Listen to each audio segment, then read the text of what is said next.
And welcome in, everybody. Glad you're with us. The show brings you game one of a huge four-game weekend set. The Atlanta Braves going up against the New York Mets.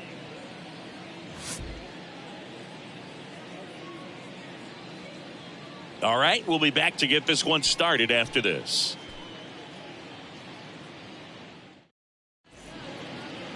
Just about set to go now. Today's starting pitcher, Jose Quintana. And Chris, he's a guy that gets better when things get tough. Yeah, his batting average against is actually better when he's in a jam. So we'll see if he continues to dance his way out of danger. Now in for the Braves, Michael Harris. That misses. And this four-game set is underway. 1-0.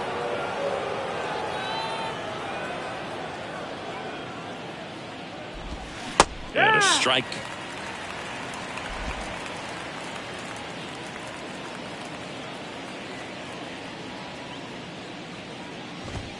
Next offering is in for a strike. 1 ball, 2 strikes.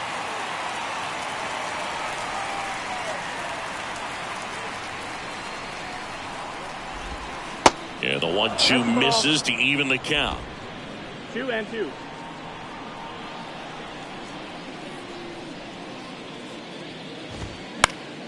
Fights it off. He'll see another.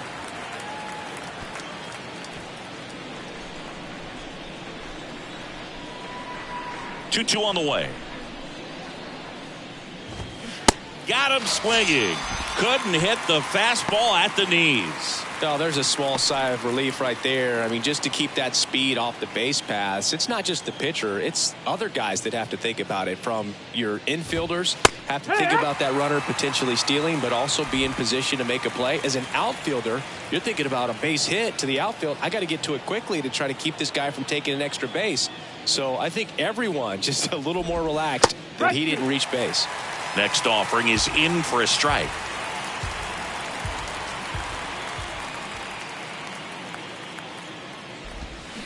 And down on strikes he goes. And now 2 gone. Well, anytime you can punch out the top 2 guys in a lineup to start an inning, got to be feeling pretty good out there on the mound, because when you think of just having a distraction, table setters on the base paths, and all of a sudden you're dealing with the number 3 hitter. 0-1. Any distraction can cause you to serve up a cookie, and instead of it being a solo shot, it's a 2 or 3 run homer. Strike 2. Well, he didn't like those first 2 pitches. Now in an 0-2 hole, he's going to have to battle. Hope he gets a mistake.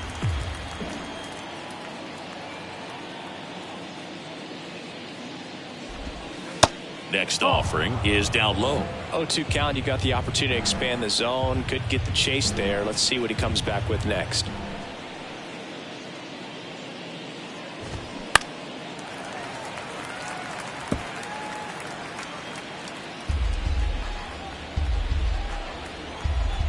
One and two here. In the air, center field. Nimmo has it sized up. He makes the grab, and that is that. Down in order go the Braves. Now the Mets offense will go to work for the first time. No score. Major League Baseball is on the show.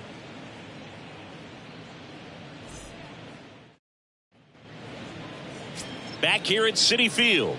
And on the hill today, Max Fried. What do we have on him?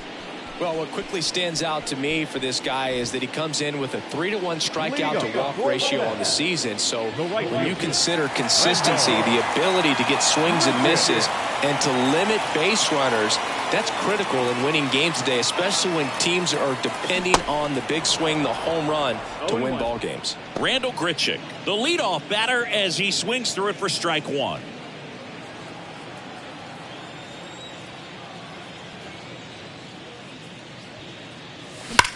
Drilled out towards left center field. That's well struck. That one's deep, and it's gone.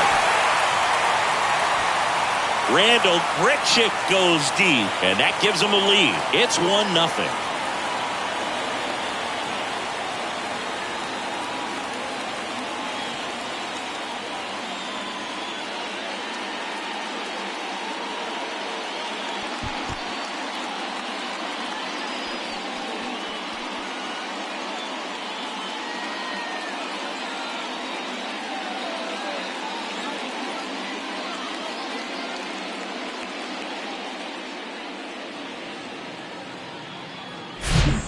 Breaking ball on the inside part of the plate requires a hitter to stay really square with his mechanics. If you fly open with the front shoulder, there's no way you keep that ball fair. An outstanding job mechanically.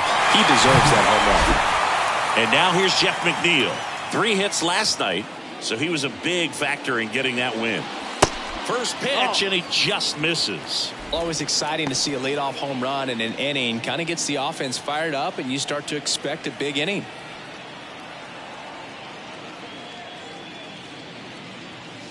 Next offering misses, and the count is 2-0. With the big bats coming up and a home run already surrendered, he's really going to have to execute against these next couple of batters. That's in there, and that is strike one.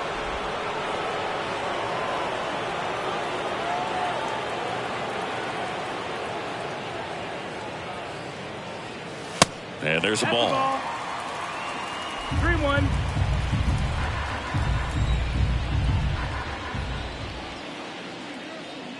And it's ball 4. He missed down low. Well, he tried to nibble right there and just missed his spot. Hitter didn't offer at it. Now he has somebody to worry about over at first. Francisco Lindor comes up to the plate. Here's a guy who's been struggling so far this year. It's only late April, but still hoping he'll turn it around soon. Fried, a former All-Star. He features a four-seam fastball, a curve, a slider, a sinker, and he works in a changeup. And here it comes. That misses the zone, and now 2-0. Runner at first with no outs here.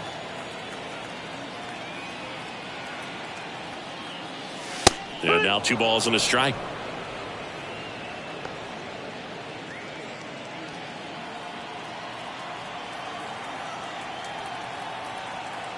At the belt and fires. Off the mark there. 3 balls and a strike. 3-1.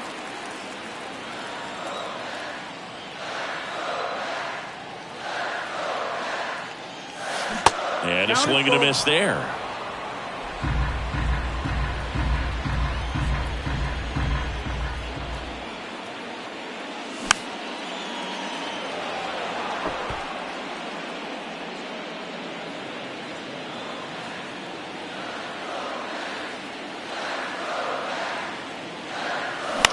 Ground ball, could be 2.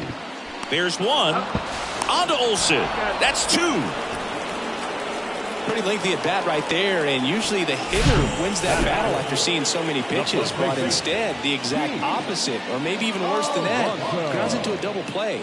Tough at bat to swallow. And now it's the polar bear, Pete Alonso, hitting a ton of homers this year, second most in the National League.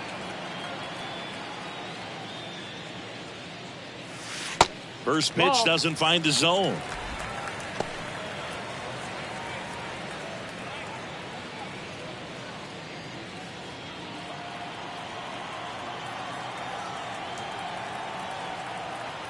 And now the lefty. And there's a foul ball.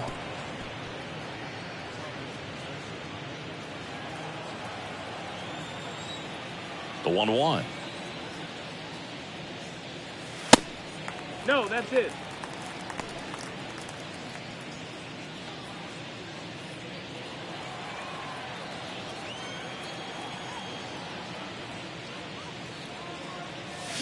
And that one fouled off.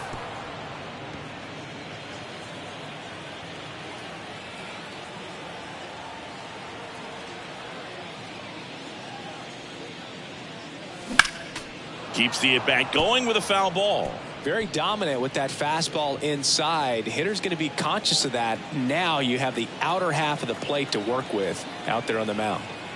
Comes the 2-2. On the ground. On to first. And that takes care of Alonso. And that is the third out of the inning. One scores in the inning coming on this solo home run. It's now 1-0. You're watching me. Back here at the ballpark, second inning set to go. And now Marcell Ozuna. And the pitch a little bit low, ball one.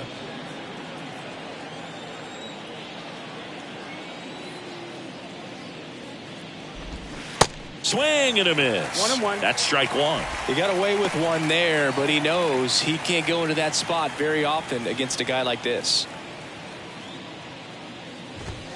Next offering is in for a strike.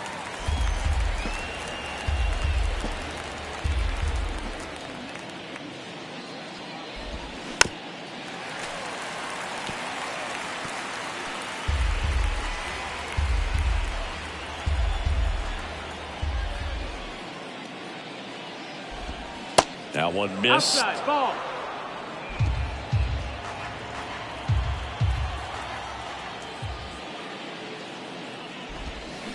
Tapped on the ground softly to short. Lindor whips it across. Leadoff man retired here in the second. Here's Austin Riley. One of the things you look at with Austin Riley, he was drafted in the first round of 2015. The Braves were one of the only teams looking at him as a position player. Most every other team wanted him as a pitcher, but Austin Riley hated pitching. That's a strike, and the count is 0-2. Our plate umpire, Earl Hendricks. Yeah, with Hendricks, Boo, kind of interesting. He's a good, consistent umpire, but you do hear that he kind of favors one side of the plate more than the other. So it's really hard to know for sure, but I think that usually it has to do something with where he sets up prior to each pitch. Got him swinging for the strikeout. Couldn't catch up to the heater. Already 3 strikeouts here in the early part of this start, so I think the guys further down in this lineup might need to take notice, take some notes, share some information. Got to bring a better plan to the plate, or else it's going to be a really difficult game. Disrupt this pitcher, do something to get him out of his rhythm. Here is Ozzie Albies up to hit. Ball.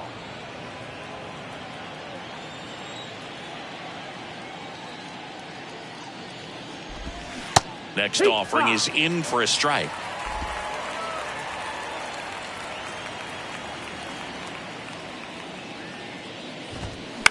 Bounce to the right side, and it goes just foul. And a 1-2. Line to right, and that'll be a base hit. Around first and hustling for second. And he'll pull in there with a stand-up double. Good job of just putting the ball in play with 2 strikes. That pretty much split the zone down the middle, and those are the ones where you got to make them pay. So man aboard. Here's Orlando Arcia. First pitch just misses. Well, the best way to shake off yesterday's struggles is to get on the board early. They've got a guy in scoring position. They've got to find a way here to get him in. Now 1-1. 1-1.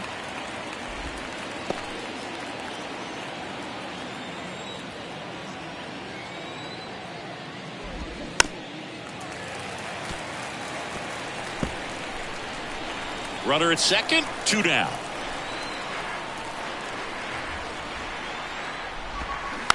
On the ground to the left, Baden. And that's the third out. Braves strand 1, and it remains 1-0. Bottom of the second, and here's the veteran outfielder, Brandon Nimmo. Free, back to work. And the first pitch misses for ball 1. We talk so much about how starting pitchers prepare for their starts. I talked with Max Fried, and one of the things he told me back in 19, he and Lucas Giolito started using MLB The Show to go over scouting reports. Good hitters count the 2-0. 3-0. Max said he's not sure who actually started at first, but it was 2019, and he and Giolito, who were teammates together in high school in Los Angeles, they had the idea to become more familiar with the opposing lineup using MLB The Show. That's in there. 3-1.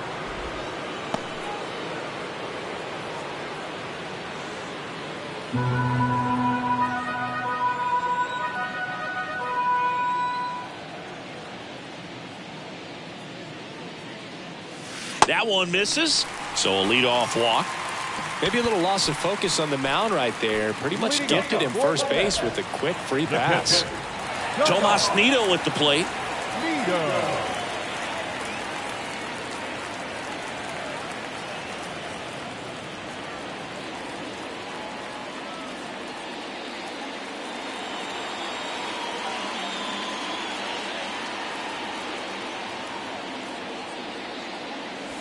Swings through that one. 0-1.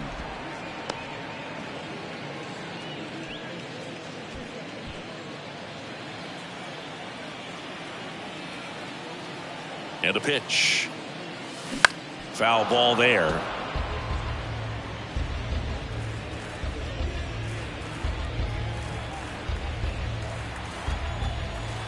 Here comes a pitch. That's the ball.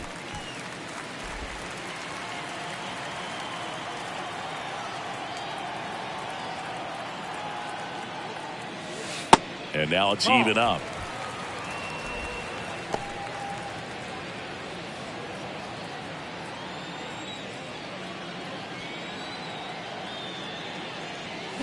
Swing and a miss, struck him out. Stood absolutely no chance on that slider right there, and I don't mean to laugh, but that's a tough one. I mean, pretty much a perfect strikeout pitch. I mean, it looks like a fastball middle in, kind of has cutter action, and it just bunches you up to where you can't get your hands through and the barrel to it, and not much you can do unless you recognize the spin early and you spit on it. Kicks and deals. And the pitch is outside, ball 1. No, he's really working him away this at bat. Sometimes take a little bit off velocity, try to get a rollover, something on the ground, stay away from that big hole on the right side of the infield.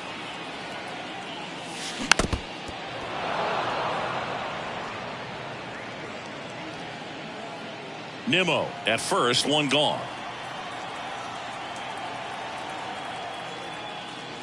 That misses the zone. 2-2.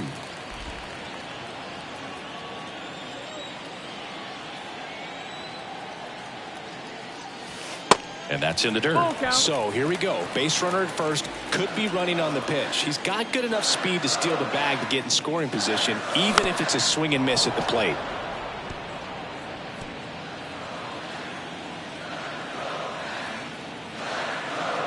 Left-hand hitter waits. And he walked him. Man, that's a tough one to take on the full count, but I guess he saw it really well. It's a really nice plate appearance. And now it's Jonathan Schoop.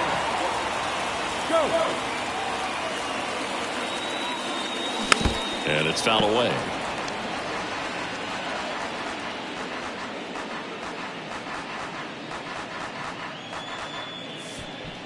One out. Runners at first and second.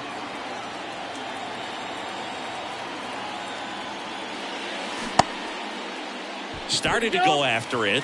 Now a look down to first. And Woody Keller right on it. Says he held up. Here's a 1-1. And now 1-2. Man, he was really tardy on that fastball. Great job of setting him up by throwing the curveball. Add some velocity to it on the next pitch. Can't catch up. Swing and a miss. Had him out front for the strikeout. Here's the third baseman, Brett Baty. And Boog, I'd say he's due.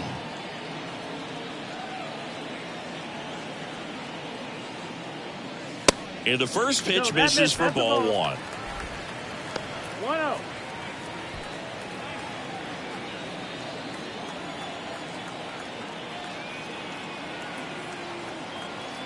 Left-hand batter waits. And that one is lifted in the air. Harris after it. No trouble here. Puts it away for the out. And the inning is over. 2 left for the Mets. And welcome back. All set for the start of the inning. Here's Sean Murphy. Quintana back to work. And ball 1. Murphy, a former Gold Glove winner, in the 8th spot in today's lineup. And they went out and made a trade for him last season. Line to second. Snagged on the bounce. Gets it to first. Leadoff man retired here in the 3rd. Here's Kevin Pillar.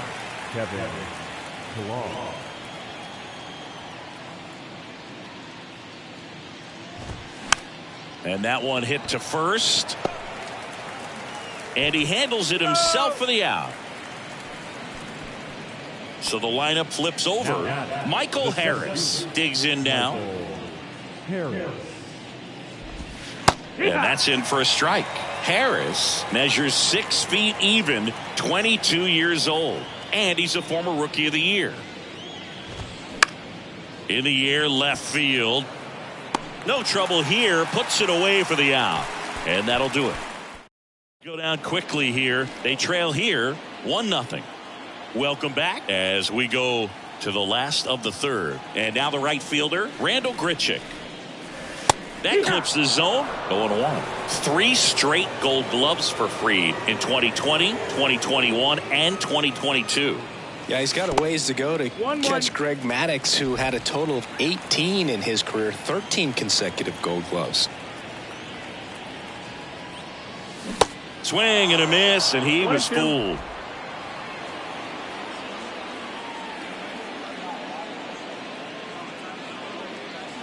Goes down swinging for the strikeout. Pulled the string on the changeup.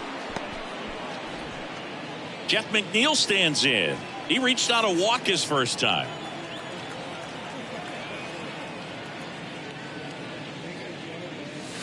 And downstairs, McNeil in his 5th season, a career batting average over 300. And usually he's a second baseman, but today he's starting in the outfield. Foul ball. I always see second baseman as being pretty versatile guys you can move around. And so for him to be out in the outfield today doesn't surprise me at all. Yeah. Next offering is in for a strike.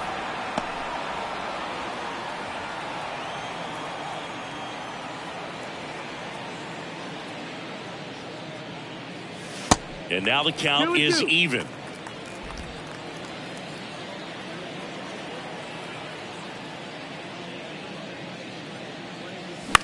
To third, and that's just foul.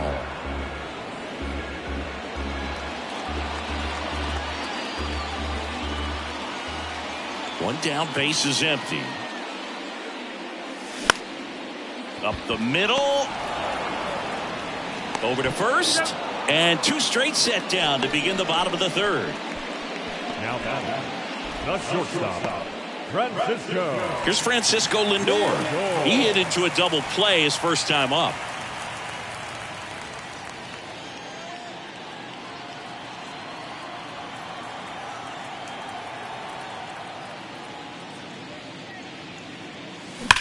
Worm burner into the outfield for a knock.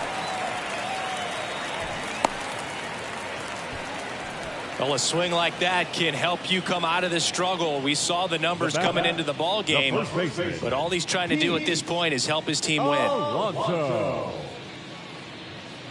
Runner.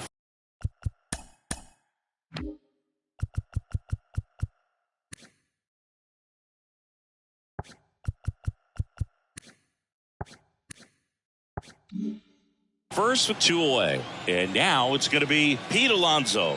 He's 0 for 1. And a foul ball.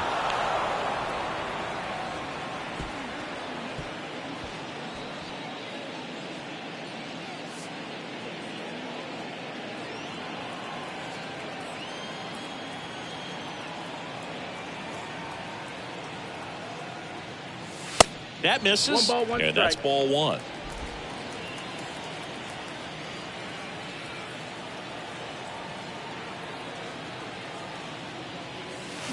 And now the count 1-2 after the swing and the miss.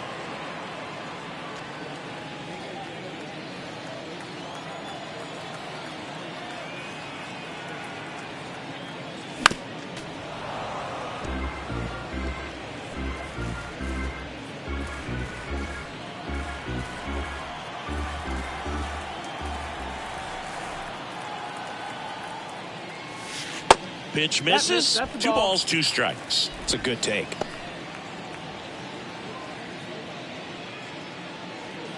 Lindor off of first with 2 away.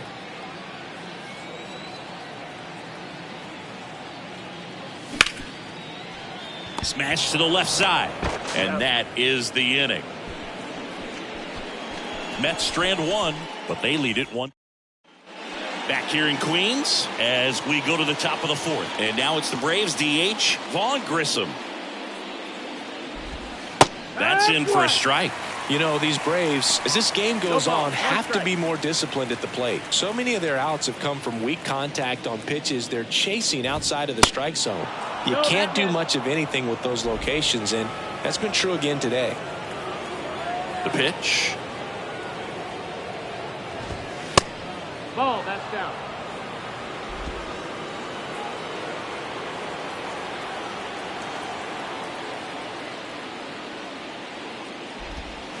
And another ball. And as a pitcher, when the hitters are swinging at everything, you feel no need to challenge inside the zone. You just keep working the corners and expanding that strike zone and beyond, and they just keep eating right out of your hand. Tosses to first. That's the first out in the top of the 4th. Matt Olson up to the plate. Flied out to center in his first at bat.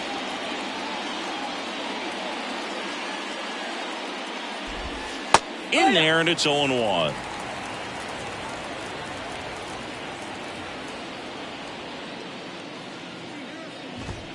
Next offering is in for a strike.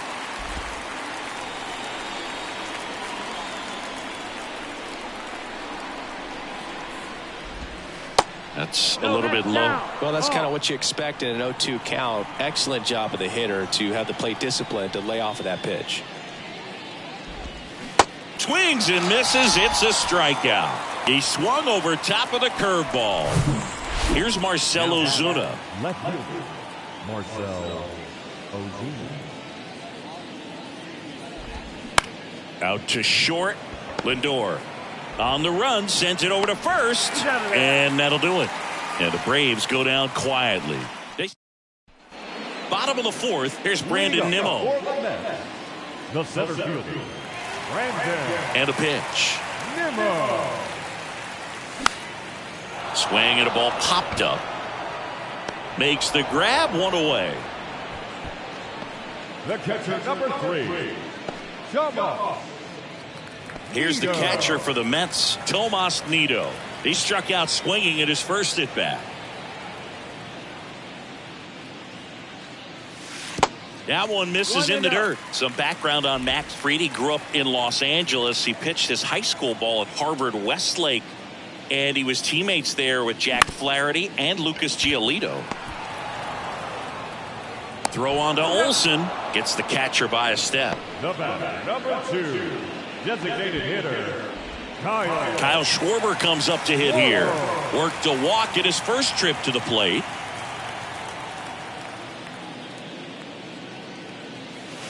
That one misses, and it's 1-0.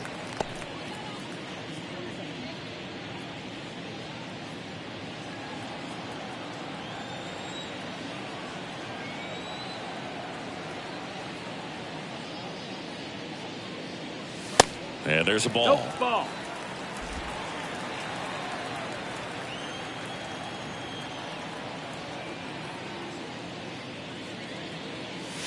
The next pitch misses, and that's ball 3. Well, I would expect in this 3-0 count, you're taking all the way. See if they'll walk you. Fought off foul.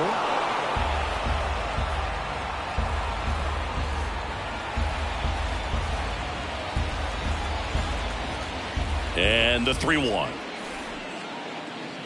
And that's ball 4. Ball 4. Take your base. Well, he's been in a very giving mood today. The batter, number 7. So Second 2 down. baseman, Jonathan Schoop up now for the Mets. His first at bat was a strikeout.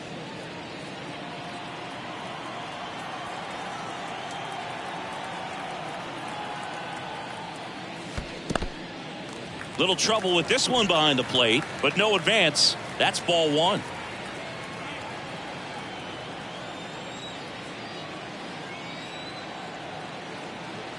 The pitch. And it's 1-1. Yeah, I don't think anyone's got good numbers swinging at pitches in that location. Fly ball down the line. Ozuna grabs it on the run. Mets lead 1. They lead it 1-0.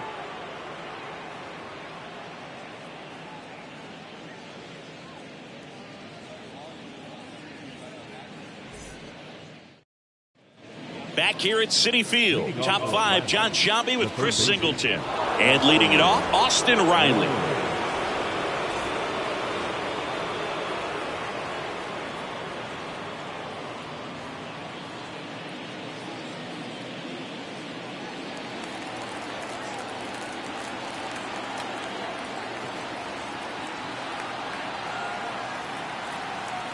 And a pitch.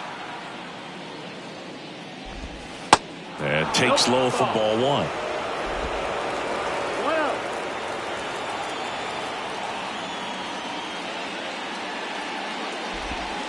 And that one missing low.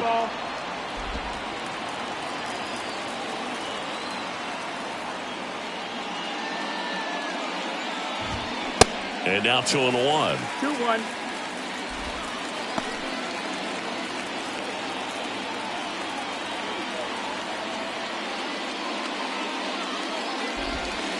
And that's outside. Expect for that guy to come right at you with a fastball, something in the zone, because he does not want to allow the leadoff walk.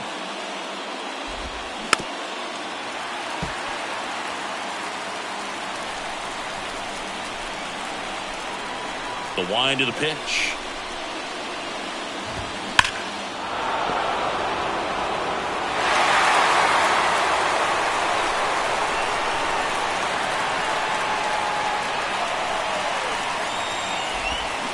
Knocks that one away, and we'll do it again.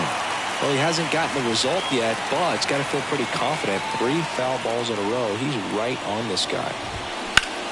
And a base hit up the middle.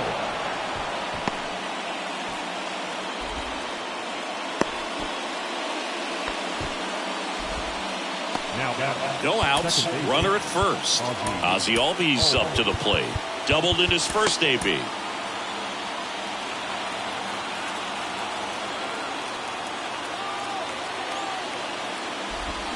And he swings and misses at the initial offering.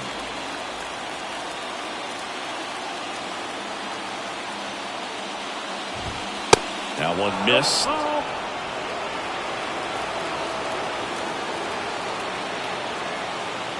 The 1-1. No, that's low. Ball. Way to lay off that pitch down. And here it comes. He hasn't fallen behind in the count like this all day. He's in danger of walking his first batter right here. And the pitch. 3-1, and he couldn't come up with it. Not the start to this inning he was hoping for on the mound. Now he's going to have to really dial it up against the bottom part of this lineup to get out of this jam. Arcia in the box now. Takes strike one. He's looking for a strikeout or a ball on the ground for a double play to sort of calm this situation down. Off the plate, and it's a ball and a strike. Hitter's got some good opposite field power. What I like about something being hit to the right side into the outfield is that the base runner at second has a very good read and can determine whether or not he can score on that base hit. The pitch. This one in the dirt. Now the tag at third, and they got him. Well, you want to see guys aggressive out there on the base paths, but you also want to see them smart as well in making their decisions. And right there, couldn't really tell how far away that ball was. So if that's the case, you got to shut it down. He gets caught stealing there, takes himself out of scoring position. Well, he's doing a nice job of keeping the ball out of the air, lets the defense work behind him with another ground ball. Good execution. Murphy up to bat next, lays off for a ball. Albies at second with 2 down. That just misses. 2 balls, no strikes. Well, no need to go right at this guy. First base is open. He can hurt you, so make him expand his zone. If he doesn't, give him a walk. The 2-0 is in for a strike.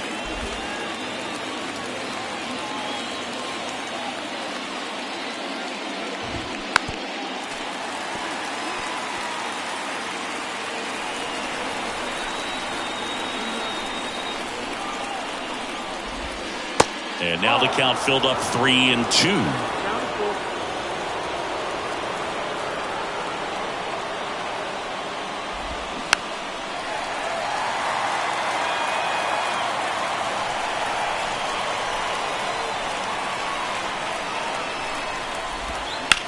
Ripped on a line.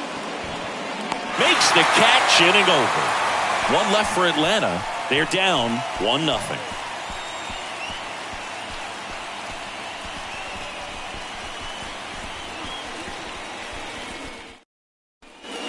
Here at the ballpark. Now here is Brett Baty. This is kind of a tough matchup as a left-handed hitter facing a left-handed pitcher. What you tell yourself is I want to stay square to the plate and try to hit the ball over the shortstop's head. First offering, and it just misses.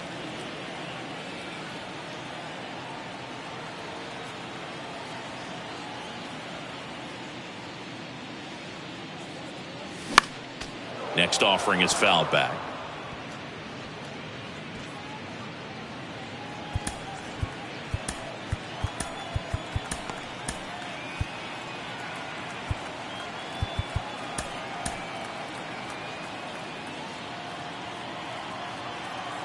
The wide to kick the pitch. 2-1.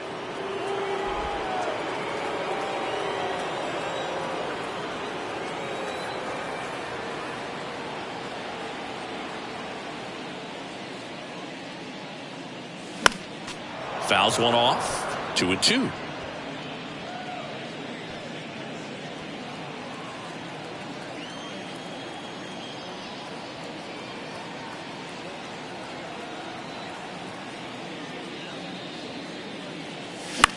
Line drive and foul ball.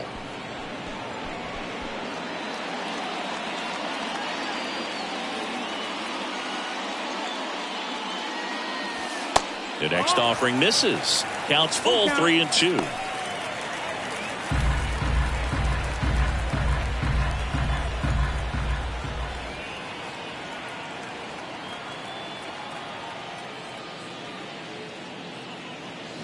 Got it by him for the K. Wow, just great bite to that slider. Broke hard out of the zone, and he just couldn't hold up the swing. You know, as a hitter, that pitch is really hard to take, and there's just not much you can do with it. You know that, but you don't want to get rung up by the umpire. And first offering is fouled off.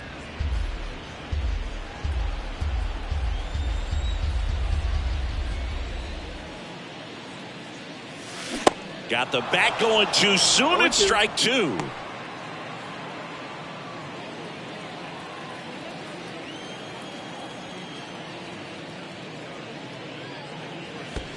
Ball one there.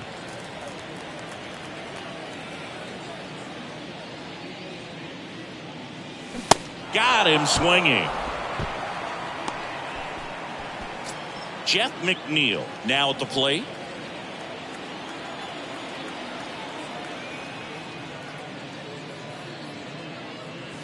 In for a strike. It's 0-1. He's pitching well, but not throwing a ton of first pitch strikes. Usually doesn't work out for success, but you can never predict baseball. Swing and a miss, and it's 0-2. The baseball is coming out of his hand very well. He's been able to paint all four corners, but really good ride at the top of the zone. Hitters have to respect that. Very difficult pitch to hit. Whips it to first, and that. And welcome back. Now it's the right fielder, Kevin Pillar.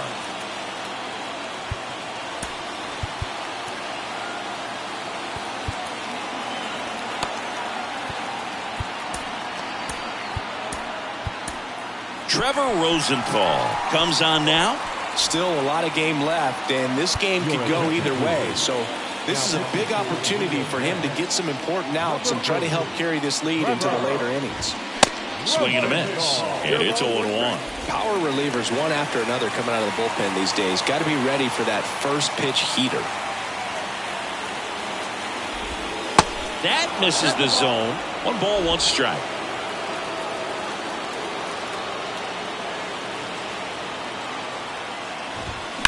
And he hits a ground ball right side, and it's just foul. That was close.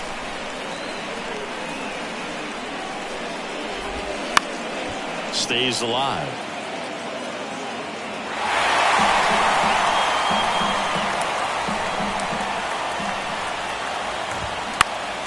Next offering is fouled back. You could see he was trying to stay back long enough to handle the off-speed pitch, but just a little tardy on the fastball. Gets a piece there. We'll do it again.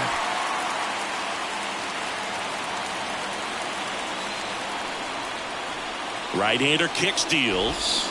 Cuts and misses. It's a strikeout. So the batting order turns over. Here's a speed threat. Michael Harris. And ball 1. Rosenthal measures 6 feet 2 inches. 32 years old. He joined the team as a free agent. Swing and a bouncer. Toss to Alonso. 2 quick outs to open the top of the 6th. Vaughn Grissom next up for the Braves. First offering misses the mark.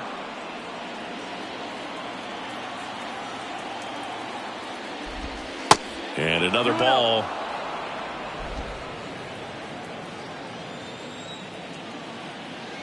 Two-0. That's the ball. Matt Olson waiting on deck if they extend the inning. Plenty of pop in his bat, so he could give them the lead with one swing if he gets the chance. That just missed. He walked him on 4 pitches. It's tough after falling behind a hitter, 2 balls and no strikes, but now at least he gets a fresh start against a new batter. But he needs to get back into the strike zone and start pitching with conviction. The 1-0. A swing and a miss, and that's strike 1.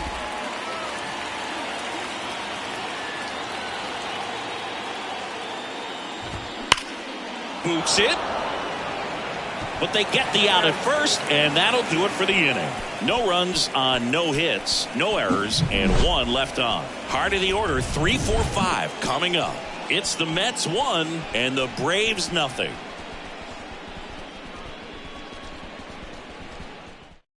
New pitcher for the Braves, Jesse Chavez.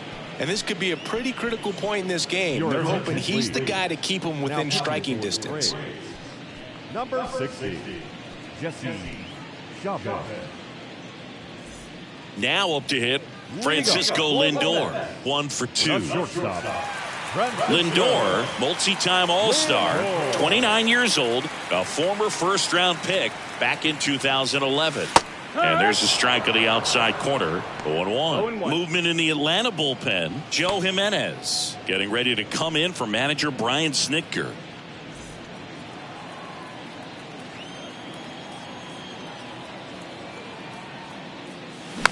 In the air, out towards left center. Arcia makes the catch for the out. And a quick out, number 1. That's a really nice play, ranging back into the outfield for that catch. We all know those can be a little tricky, especially if the wind's swirling around out there. Here's Pete Alonso.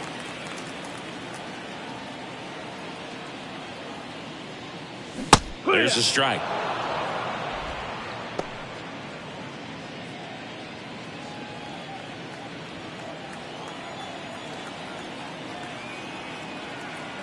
And the righty deals. Foul back our way, and that's out of play.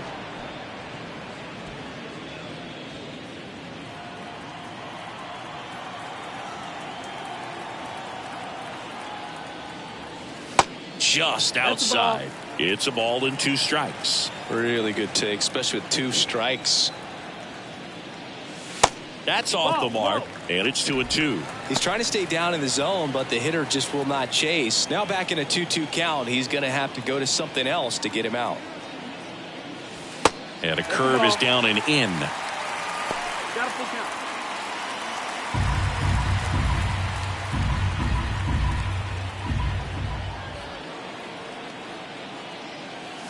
Got him looking for the K.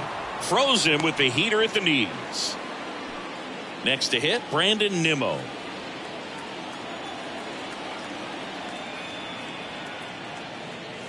Fouls one off out of play, back to our left. Nimmo goes 6 feet 3 inches, 205 pounds, and he's one of the few players in Major League Baseball born in the state of Wyoming. Next one misses, 1-1.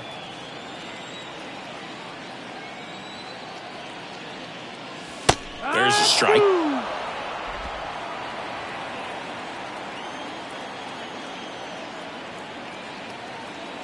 Here's a 1-2. Battling here as he fouls it away.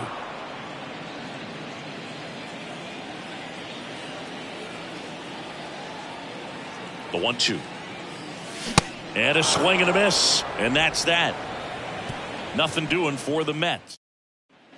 We go to the top of the 7th. Now the left fielder, Marcell Ozuna. And he deals. Yeah, the pitch is in for a strike. 0-1. Cold night like tonight, last thing you want to do as a hitter is get jammed or even off the end. Trying to find that sweet spot on the bat. Tell you what, you're going to be trying to catch things out front. So off-speed pitches may be a good complement to that fastball. Ground ball, Alonso. And he takes it himself for the out. Austin Riley next up for the Braves.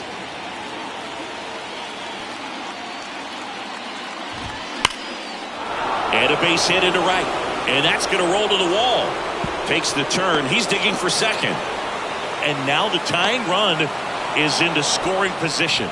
Man, those are the types of hits where you don't feel any vibration in your hands whatsoever. Such a good feeling. Nice job going the opposite way with it, letting the ball travel and not allowing the barrel to hook around the ball. It's so frustrating when you see a good pitch and your hands roll over. It was on the outside part of the plate, and he approached it perfectly. Now a pretty big at-bat coming up with a chance to even this ball game up.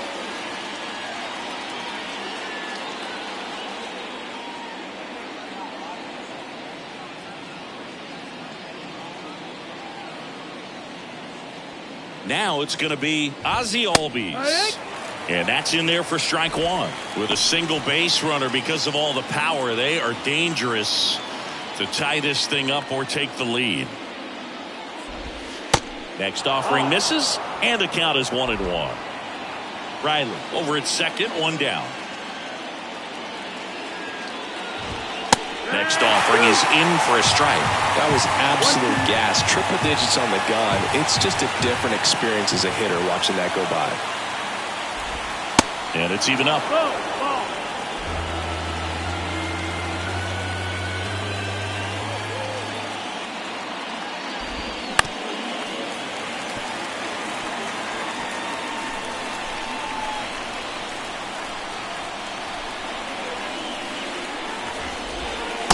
Got him. Now 2 out. Well, even if you don't feel great about it, you got to swing the bat with 2 strikes in this situation. You've got the tying run out there in scoring position. Just put the ball in play. Maybe something good will happen. It just didn't look like he understood the situation. Runner leads away at second. A little bit low. No, that missed. That's the ball. 2 outs and 1 in scoring position.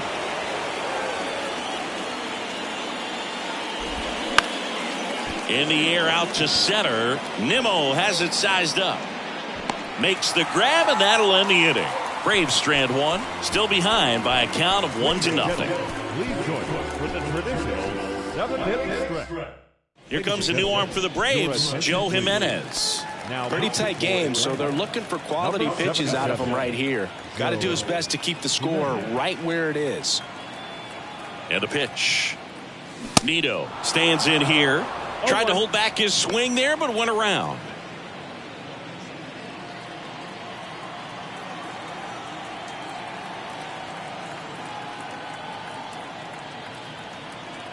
And the 0-1.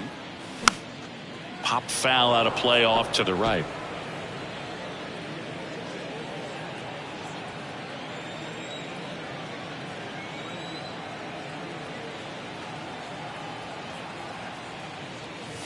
He goes down looking. Well, I think that's a case of overthinking right there. He got 3 straight fastballs looking in the 0-2 count just to pour it back. Kyle Schwarber up now for the Mets. Swinging a foul straight back.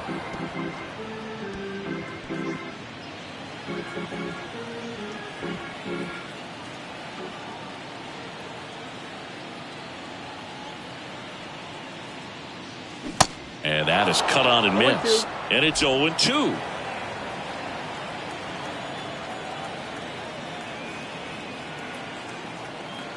Righty delivers. Foul ball left side. He'll see another.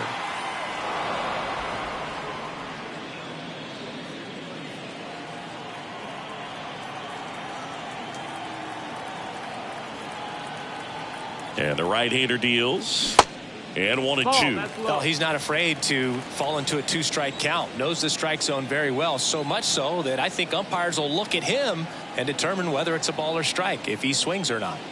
Swing and a miss, and he got him. Back-to-back strikeouts. Very strong coming out of the pen so far as he punches out the first 2 batters he's faced in this one, getting straight to work. Man, it's talked about a lot, but relievers are just so electric these days. These aren't fun at bats if you're a hitter. I'm so glad I'm retired. Schoop at the plate and takes high there.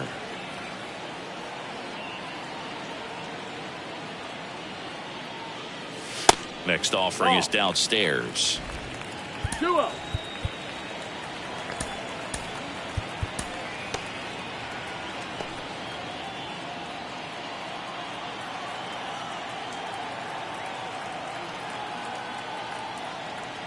The pitch. And a swing and a miss. The high fastball, particularly for young hitters, can be hard to lay off of because you see it so well at eye level, but it's really hard to catch up and get that top hand to work on time. Next pitch is outside. At this point in the game, you cannot issue free passes. He's going to have to challenge this hitter. Hitter's got to be ready to swing it. Right-handed reliever. And there's ball 4. Ball 4. Take your base. One of the things about that 2-out walk, the base runner over at first base is going to have a very aggressive secondary lead. So a ball down the line or into the gap will produce a 2-out RBI, and those are the best. That is, if you are the offensive side of it. In the air, left side. Ozuna makes the grab, and that is that. Back here in Queens, now here is Sean Murphy.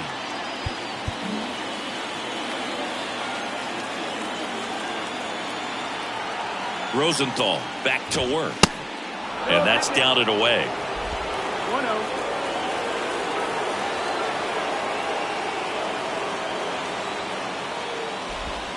They say it went. 1-1.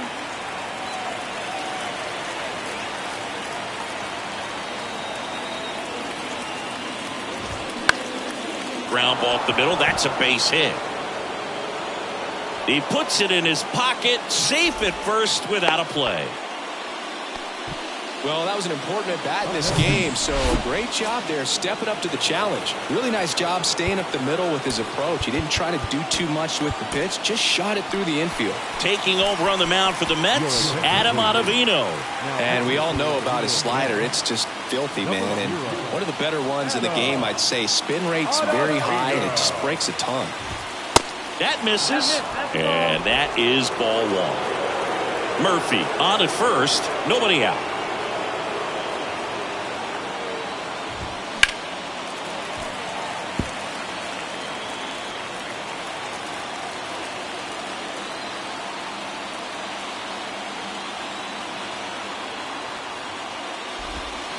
Way outside. Now 2 balls and a strike.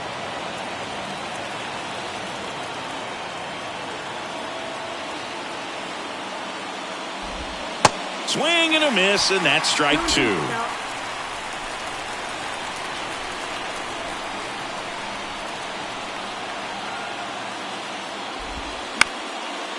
Chopped on the ground.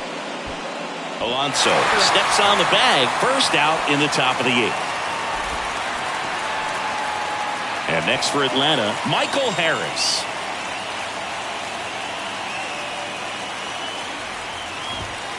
Ball 1 low. That's the ball.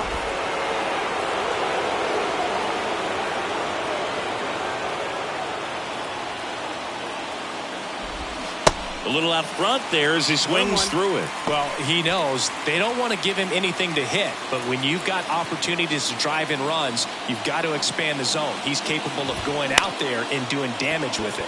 On the ground right side in plenty of time to first, 2 out. Well, there's a lot riding on that at bat right there. Nice job of the pitcher to bear down, make the pitch, get the ground ball. Excellent piece of work. So now to the plate for Atlanta, Vaughn Grissom. He's been such a good hitter with runners in scoring position. Some guys just take it to another level. For him right now at the plate, it's like everyone else is in slow motion and he's in full speed.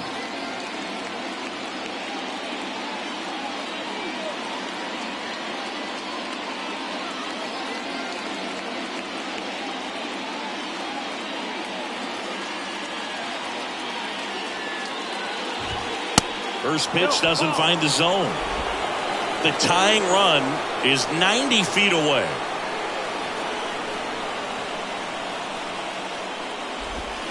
Next offering is in for a strike.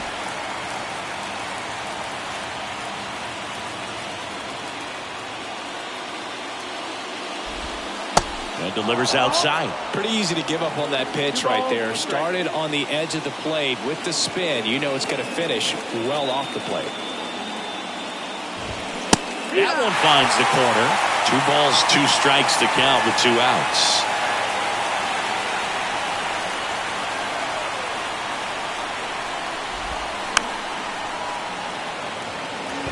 Just trying to protect, keep the at bat alive. 2 outs with a runner at third. The next pitch misses, and now it's 3-2. Matt Olson would be next. Big bat with a potentially huge opportunity. And a swing and a miss.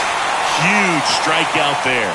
So no runs here in a... Staying in the game on defense, Ronald Acuna Jr. He'll be the new right fielder after entering as a pinch hitter. Righty reliever out of the pen, Colin McHugh. He last pitched 2 days ago. Randall Grichuk now. He's already homered in this game. He's hitting for that pop. Came out of the gates really strong. The wind of the pitch.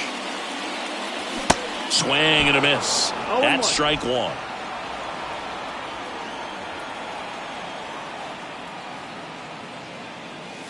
Late with the swing there.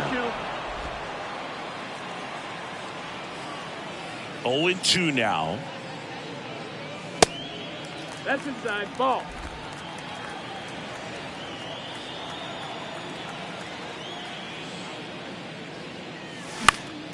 Fights it off. You'll see another. Kicks and fires. Gets a piece and stays alive.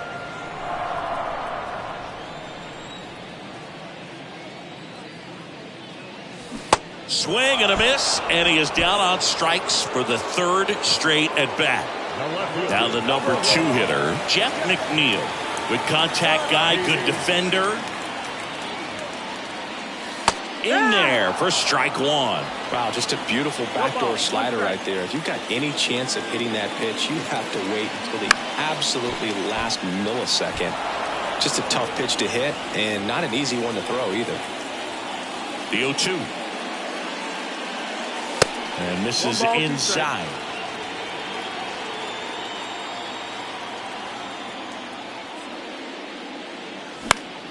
Fouls it off, still 1-2.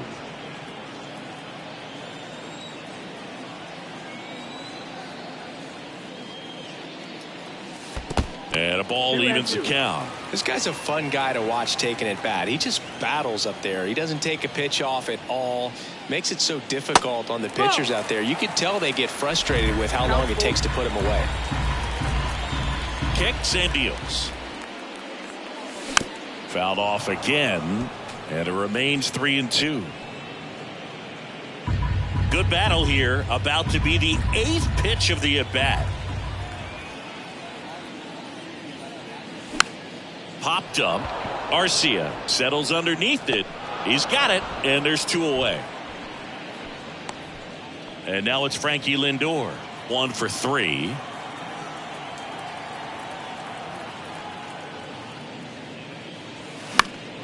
And a foul ball.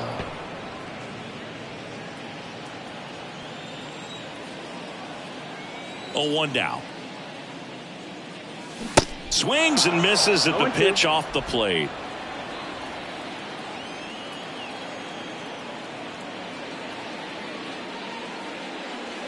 Got him. And good work there as he gets a 1-2-3. All set to start the 9th in this one. Now in for the Braves, Matt Olson.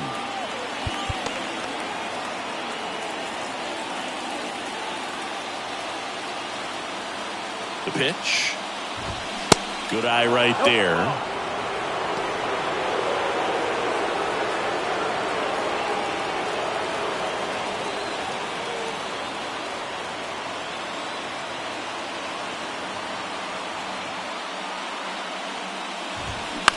Swing, and this one's bounced to the ground. Tosses to first, and Olson is set down. That's a big first out right there, and that changes things. Yeah, you can kind of see how just the hope and optimism is shrunk a little bit, but they got a couple more outs to work with. They got to find a way to get a runner on and get one around the bases. Ozuna in the box now, takes strike 1.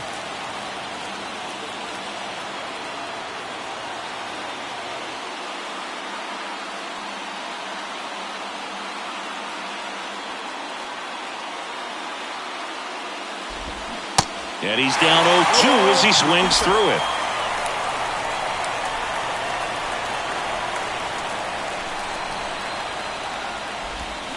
And a swing and a miss, and 2 away now.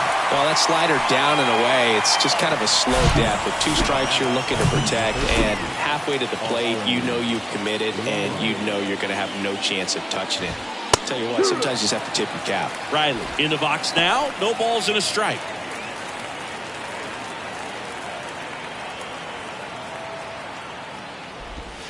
Pitch misses, and 1-1. 1 ball, 1 strike. Crowd locked in right now. 1-run game here in the 9th. Shoots a line drive single into right center. So Ozzie Albies now gets a chance with 2 gone. Just so sound in his mechanics. Hits against a firm front side, and the hands just continue to carry through the middle of the field. Albies stands in with 2 away as he takes a ball. A strikeout and a walk. Swing and a ball lifted to center field. He puts it away, and that'll do it. The Mets hold on to win a tight one as this one ends as a one-run ball game. Well, this one was all about the pitching and defense. Outstanding job of the pitchers, really attacking hitters, trusting what the catcher was putting down, and trusting the guys standing behind. Game, but some.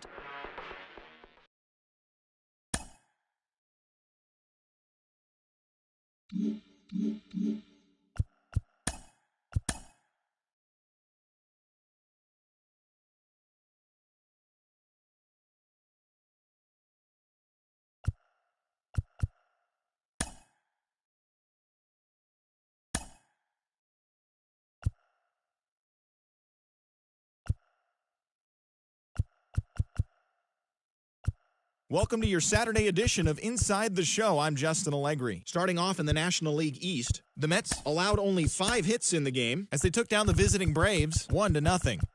The Astros put together 10 total hits as they defeated the visiting Fightin' Phils 4-2. Dansby Swanson was clutch at the plate with 3 RBIs as the Cubs downed Miami 5-3.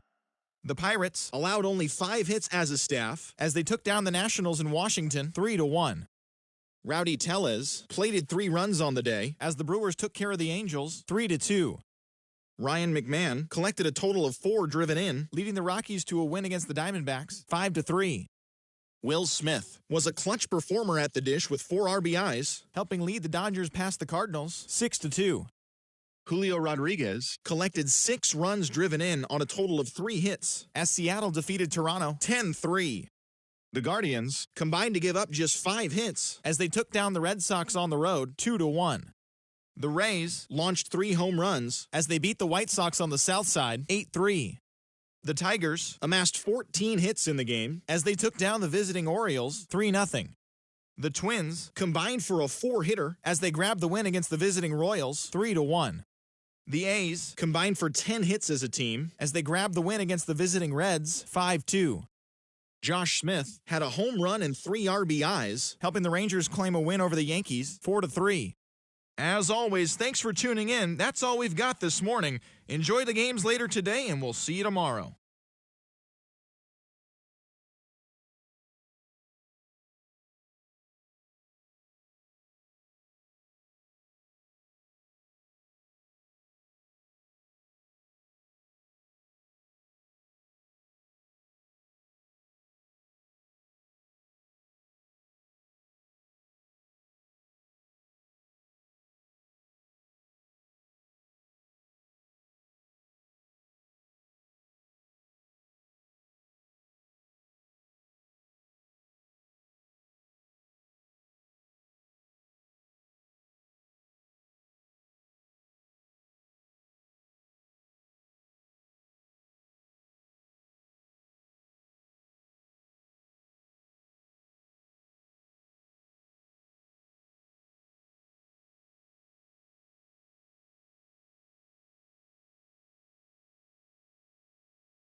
Welcome from the home of the Mets, Citi Field in Queens, New York. The show has an NL East matchup.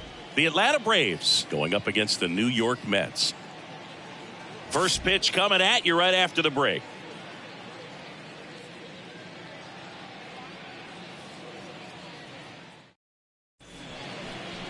So just about set now, and towing the slab in this one, Edward Cabrera, having a pretty ridiculous season so far, Singy.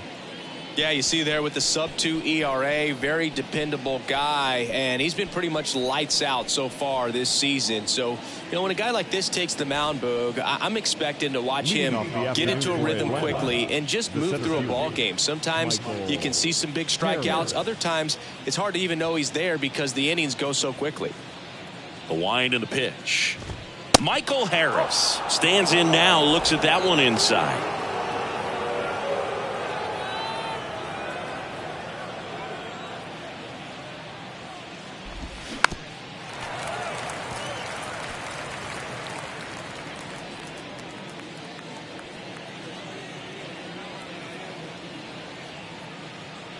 The 1-1. That one fouled off.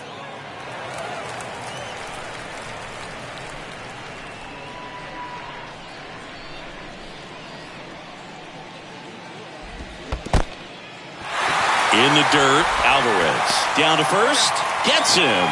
One away on a drop third strike. Here's Orlando Arcia. That's in there, and that's strike one.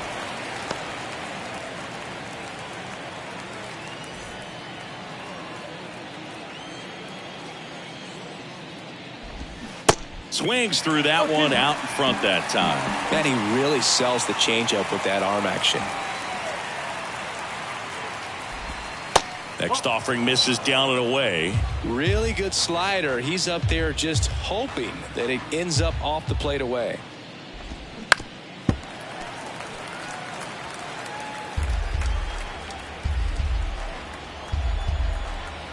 One down, base is empty. Spoils the two-strike pitch, and he'll see another.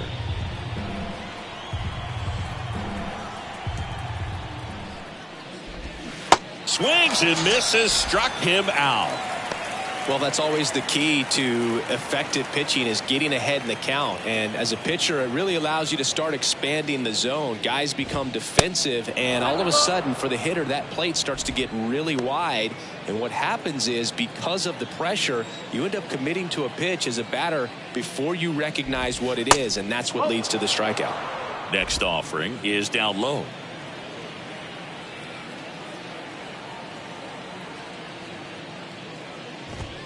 And that's a strike. 2-1.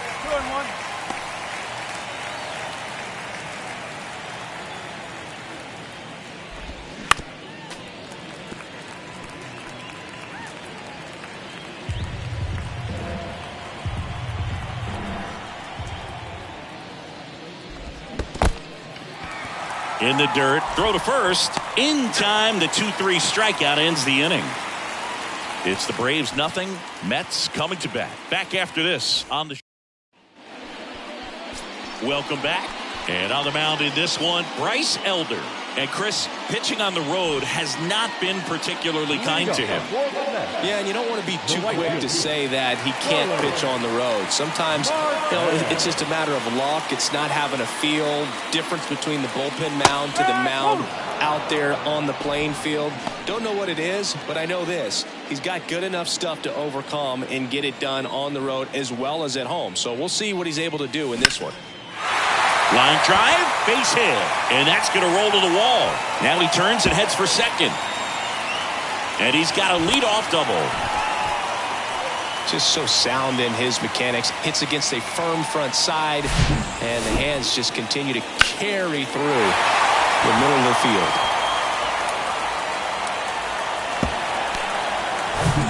And now here's Jeff McNeil.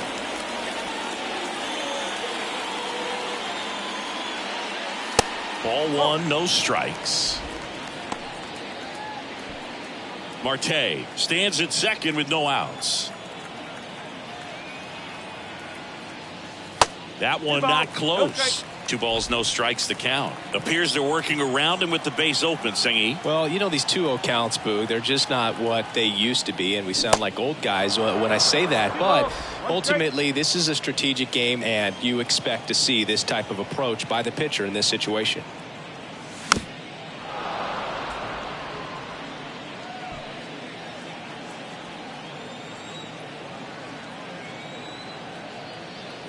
Two now.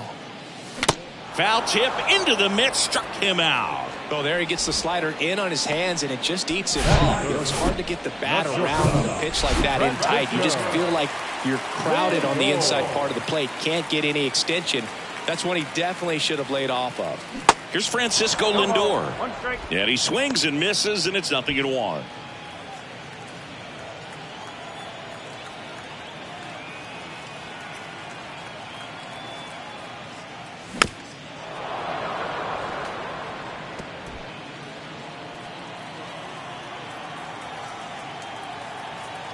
Oh, 2 now. This one popped up. Foul ground, first base side.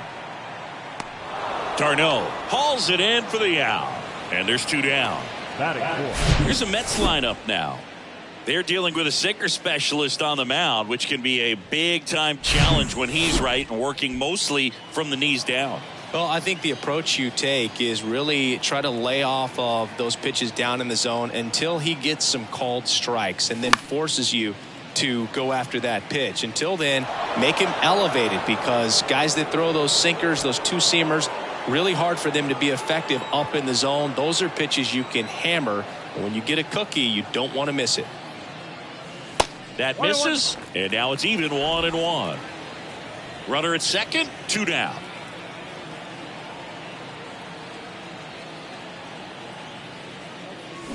They say it went. All sliders so far in this at bat to get ahead in the count, and clearly shows there was a game plan in mind for how to attack him in the box. Next pitch misses way outside.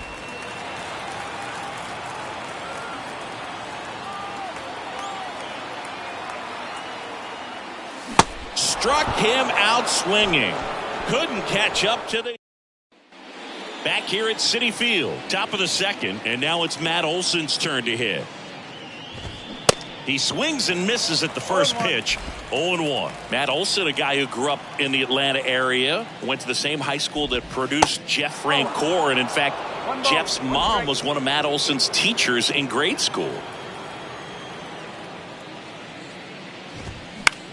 He caught it behind his back. Gathers and throws. It's there, and that's a great play. Here's Austin Riley. Collected 3 hits in the loss yesterday. That one's in there, 0-1. Looks like a really good fastball today. You can hear that catcher's mitt popping. Looking forward to hearing a lot of that one in this one.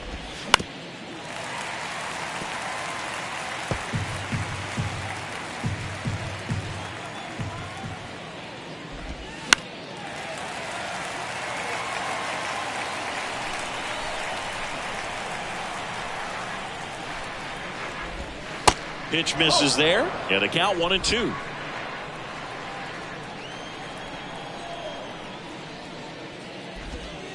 That's down and in.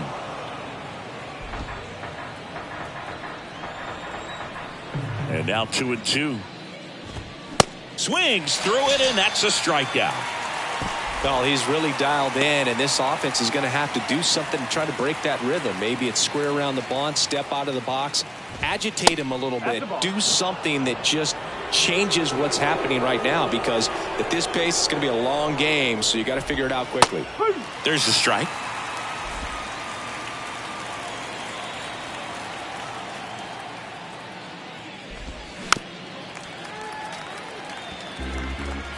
No score here in the second. Ground ball left side.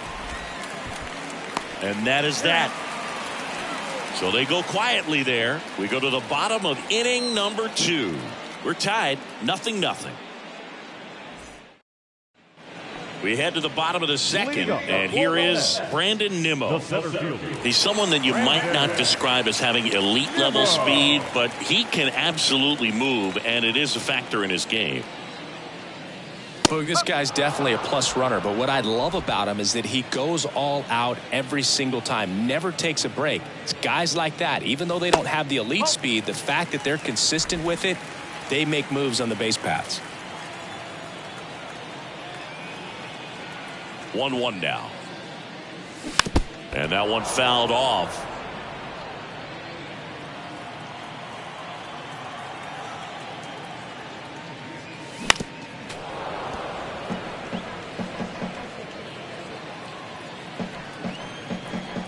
Here's a 1-2. And that's downstairs and outside.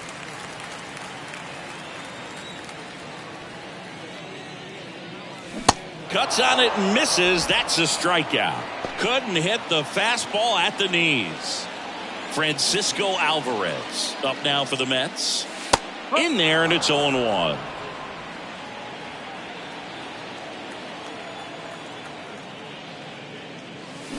And a big swing and a miss. Clyde Washington doing the umpiring behind the dish in this one. Sometimes considered a bit of a pitcher's umpire, Singy.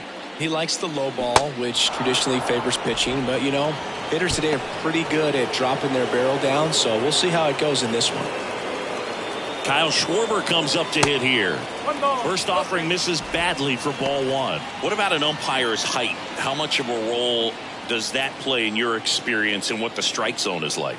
Yeah, I think it pushes the strike zone up a little bit, which, you know, as a former hitter, you like that. You wanted the ball up. You didn't want to have to deal with stuff down in the zone consistently. Going to count 1-2. As the game has moved along, we see more and more information supplied by teams about the umpires. I've been in clubhouses where they have pictures of all four guys, nicknames, hometowns, and as well hop, swing and a miss. Struck him out. And it's a 3-3.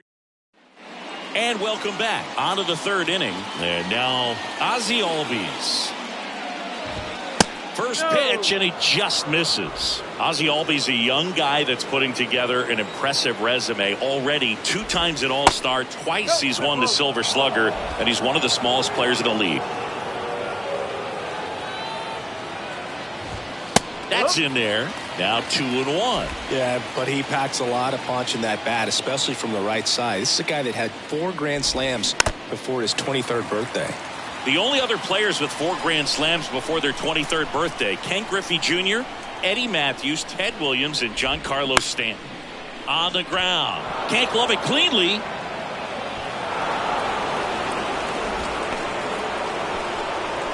Here's Eddie Rosario. Had the day off yesterday. Cabrera over to first. Albies dives back in.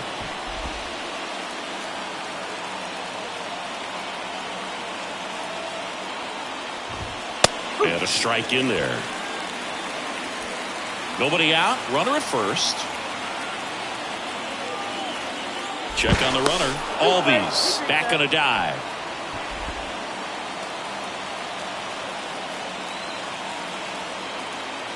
Another throw over. And he's back in that time as well.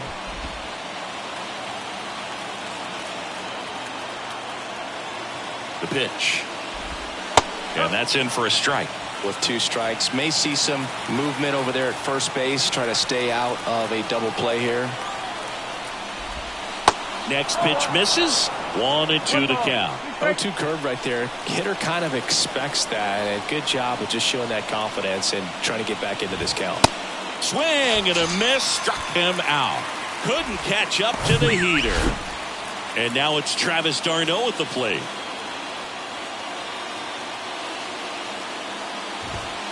And strike 1 to the catcher. d'Arnaud in his 10th season, hitting 9th in today's lineup, and he was selected for the All-Star game last year.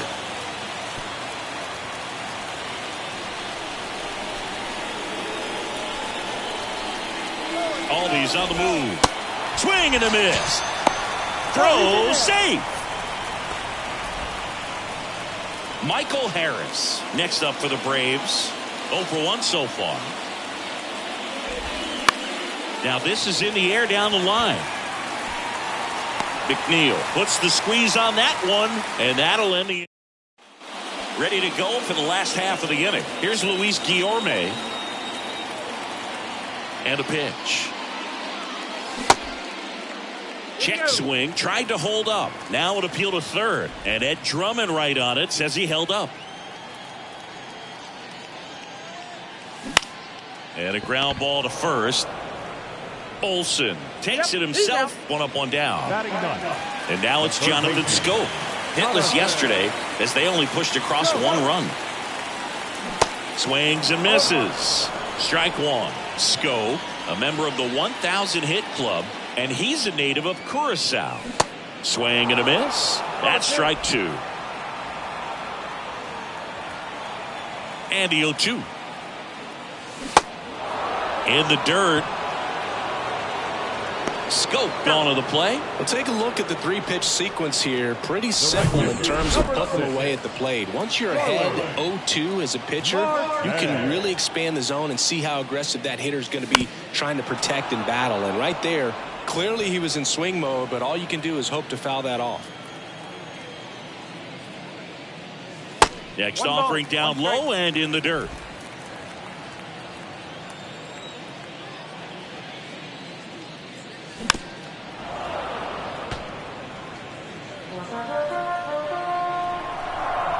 The pitch. Ground ball to the right side. Throws to first. Marte retired. Inning over. Back here at the ballpark, there's the shortstop at the plate, Orlando Arcia.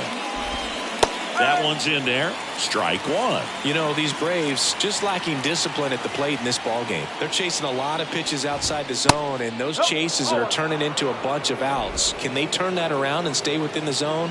We'll see, but I think they have to. Next offering is in for a strike.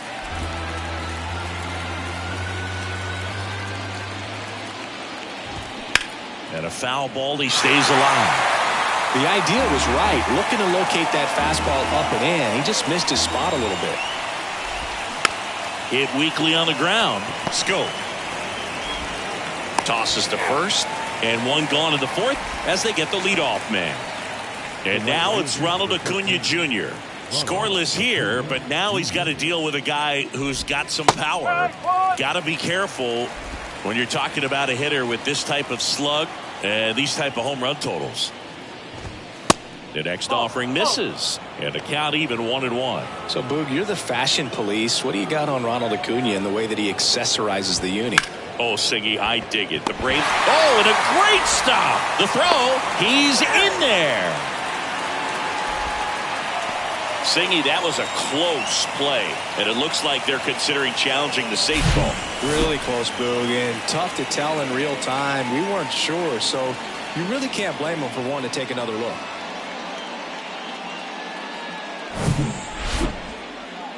Well, they've decided not to challenge it, and so he is safe at first. Here's Matt Olson. Grounded out his first time.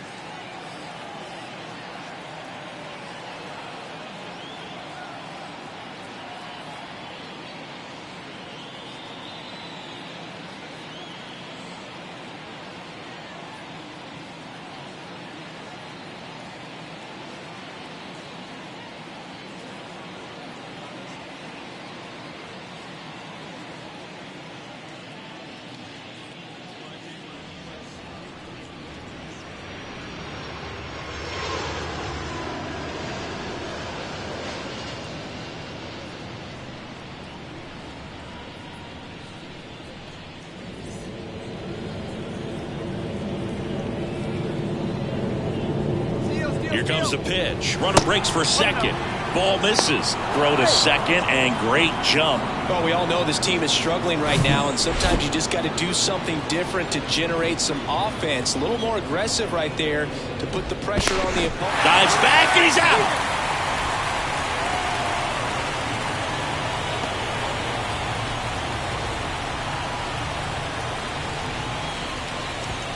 So 2 balls and no strikes. Well, usually a high level of confidence when you're facing a young pitcher out there on the mound. In this situation, ahead 2-0, has put himself in a really good spot. 3-0 down. And there's the automatic.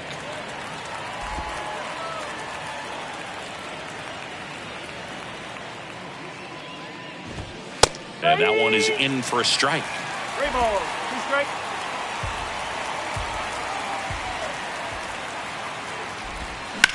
Swing and a ground ball up the middle. That's a base hit.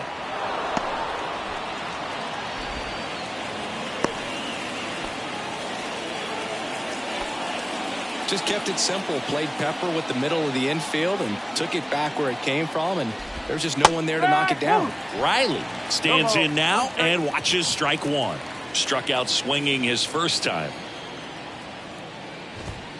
Comes up empty on the swing. 0-2 now. I think he was sitting off speed there.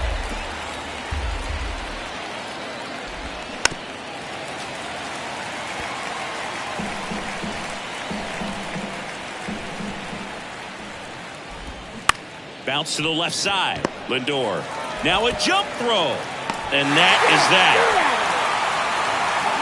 Pure athleticism on that one. In the air, legs split a bit, and fires across the diamond. He's going to get a lot of high fives in the dugout.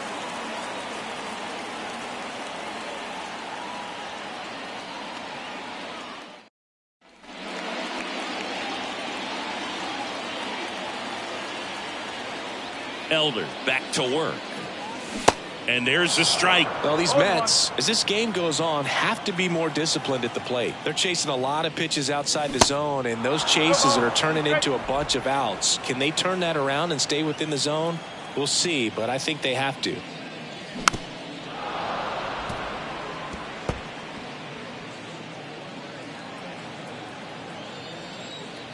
The 0-2. Fouled off the plate. They'll do it again.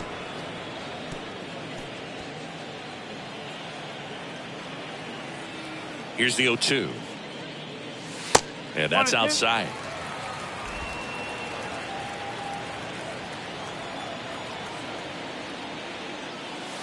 That one ran inside, almost got him.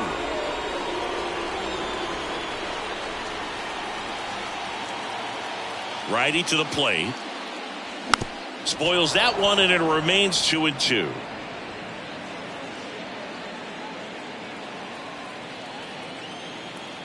Left-hand hitter waits.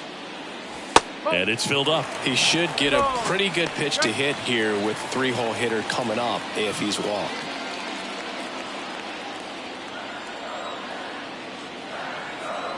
Right-hander kicks, deals.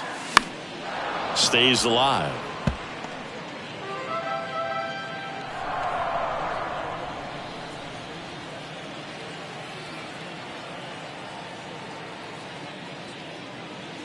That one misses, so a leadoff walk. Well, that's a nice job of grinding out that at-bat. Saw a lot of pitches and ends up drawing the walk. Very gritty. Francisco Lindor comes up to the plate. Popped out and foul ground first time through. Check swing, went around, and it's 0-1.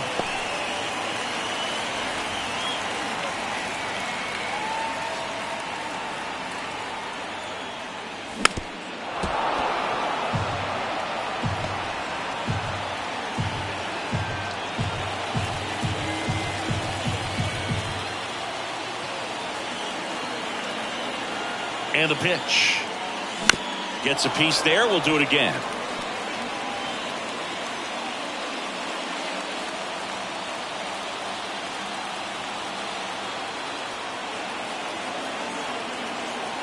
Here comes a pitch. Ground ball right side, could be 2. Olsen tossed to second. Relay to first. Double play. Man, that was bang, bang. Tough to tell in full speed, Boog. I got to be honest with you. I couldn't tell either. As they ask for time to check with their replay guys about a possible challenge, we wait and see. Yeah, and we usually get a couple of close ones every game, it seems. And this one is just about as close as it gets.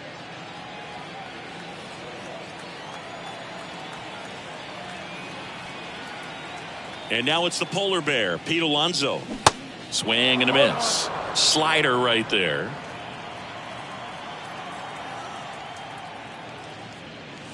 Now 1-1. Ball to strike. The pitch. Swing and a miss, and he was fooled.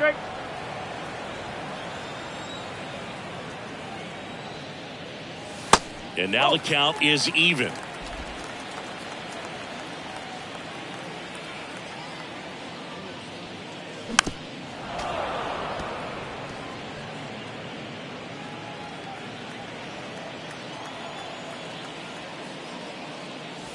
And downstairs. Cancel.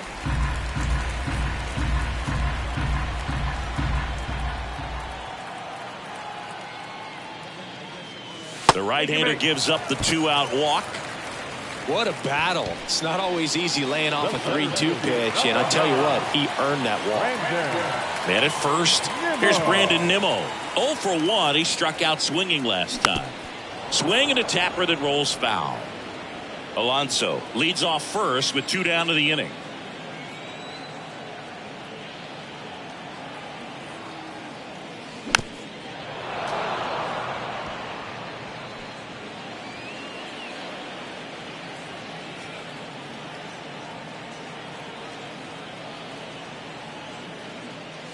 Swing and a miss, and that is that. Mets straight. Back here in Queens, we go to the top of the 5th. Here's Marcell Ozuna. And the right-hander back to work. There's a strike. You know, these Braves need to bring up the quality of their at-bats and specifically their swings. They're trying to find ways to drive the ball with some authority, but it's just not happening for them so far. 0 extra base hits in the game, so it's been tough for them to get anything going. In the dirt. Catcher has it, fires to first. In time to get him, 1 away on the strikeout. Here is Ozzie Albies up to hit. Reached on an infield single his first time. That hits the dirt, ball 1. Sometimes you have to keep chipping away until you break through, but it's a lot easier to put runs on the board when you have guys in scoring position because they put themselves there.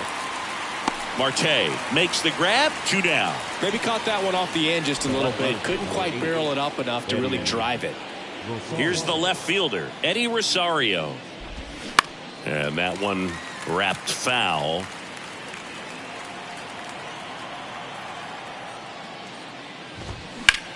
Out to center. Nimmo ranging after it. Got it. Covered plenty of distance there. And we head to the bottom of the 5th. And stepping in for New York, Francisco Alvarez. And first offering is fouled off.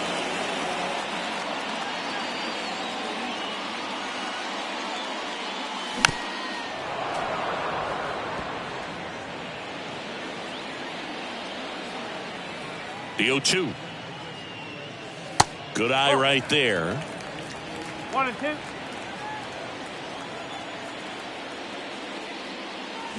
Swing and a miss. Struck him out. Couldn't hit the fastball at the knees. And now Kyle Schwarber. Gotta be careful with this guy. He's got power. He can untie it with one swing. And the first offering is not close. The offense needs to start showing some fight against this starter. He's doing his thing out there. They're going to have to push back at some point and make him work a little bit harder.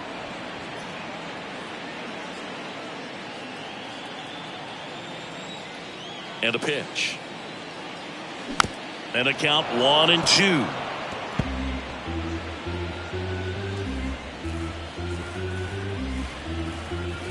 Left-hand batter waits. Keeps the at-bat going with a foul ball. The 1-2. Swings and misses. Pulled the string on the changeup. Back-to-back strikeouts to start the frame, and that's now 3 in a row. Yeah, he's really settling in and getting a feel for his pitches, throwing them where he wants to right now. So we'll see how long he can keep this streak going. Guillorme, the batter now, as he swings and misses for strike 1. Kind of a throwback. No batting gloves. Liner, base hit.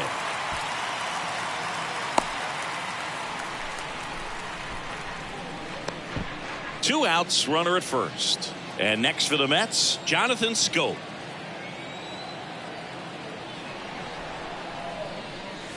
And the first pitch misses for ball 1. No strike.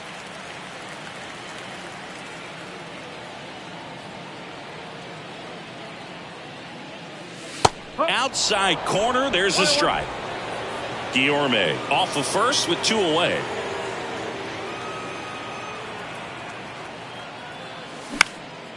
In the air, left field. Rosario makes the grab on the run.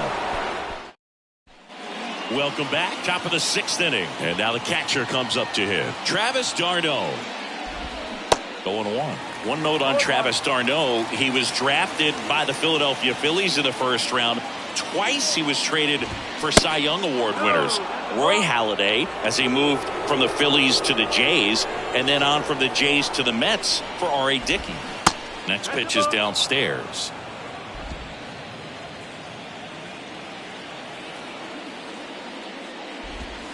Check swing, and that's a ball. Gosh, Boog, I think he's trying to deke the pitcher. There's no way he's thinking he can hit that pitch. To the right side, and that chance handled. Sends it to first. Leadoff man retired in the 6th. Digging in, it's the speedy outfielder Michael Harris. And the first pitch misses for ball 1. Harris, a former Rookie of the Year, 22 years old. And he was a 3rd-round pick back in 2019. It really looks like these hitters have been in between with their timing today. Good fastball, excellent slider, but they've not been able to commit to one velocity and stay there. And the righty deals. Foul ball, still a 1-2 count. I always remember watching Johan Santana pitch, and when he was in his prime, you would see a lot of guys out in front, right-handers pulling that change up in the stands and then fouling the fastball the opposite field up into the stands. Next offering is downstairs.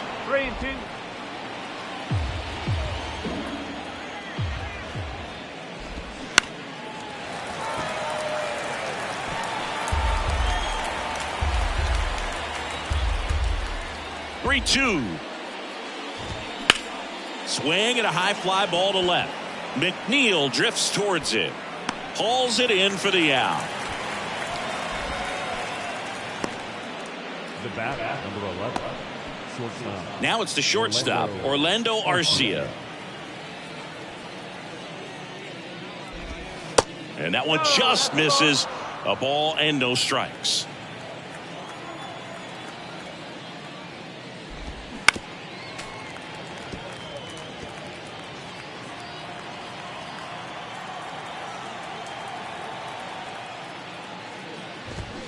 The 1-1 is fouled off. 2 outs. Knocks that one away, and we'll do it again. And here it comes. And now 2-2. Well, this is a guy that can be frustrating for pitchers because he fouls off so many pitches and grinds out the at-bat. I'm sure there's some times where a pitcher would rather just give up a first pitch single than have to. And there's the 3rd out. That'll do it for the inning. Bottom of the 6th. Here's the Mets leadoff man, Starling Marte. Marte goes 6'1", 195 pounds, and he was born in the Dominican Republic. Oh, great stop. Over to first, and he gets him. Nicely done. Great cat-like reflexes right there. Lays out, knocks the ball down, and then fires with that rocket arm all the way across the diamond. Man, put this guy on the mound.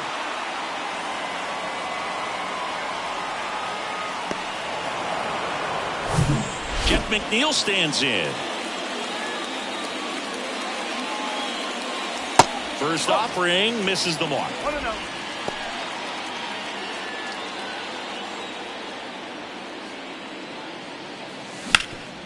Up the middle.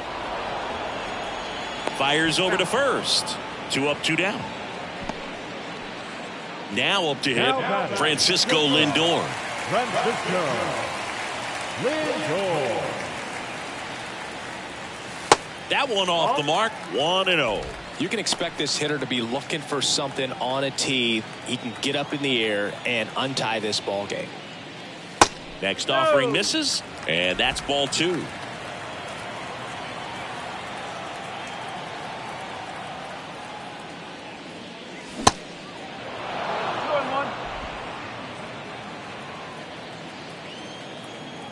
pitch. Swing and a line drive, base hit out of the center field.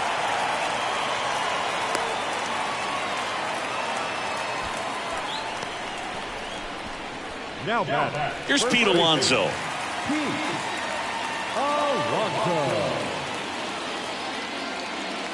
In there for a strike at the bottom of the zone. Well, he's been incredibly efficient in this one. First pitch strike percentage over 70%. That's well above league average, and that's what's allowed him to pitch well up until this point. Here comes the 0-1. And that's in there at the knees. Perhaps not quite ready to hit. First two pitches by him for a couple of strikes. Now back is against the wall. He's going to have to figure something out and figure it out quickly. Next pitch just misses. And the count is 1-2.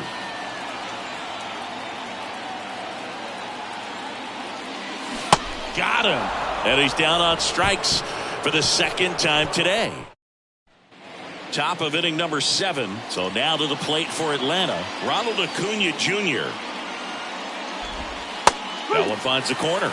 Strike one. Some guys are just more confident if they can track that first pitch out of the hand of the pitcher. They don't care if they fall behind 0-1. Next offering is in for a strike. Well, he's gotten ahead with 2 pitches down in the zone. He has plenty of options right here. He can go up, he can go away, he can add velocity, he can subtract. 1-2 now on Acuna.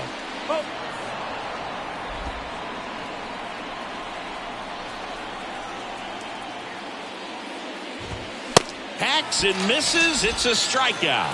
Came inside with that 2-strike fastball nicely and just punched him up on the inside part of the plate. Couldn't get around on it and catch it out front. Many times if you do, it's a foul ball. And you know, a lot of pitchers, they really don't like working inside with 2 strikes because they do not want to hit that batter. And when they've got him up against the ropes, got to figure out a way to put him away. Did a nice job right there. And now 2-0.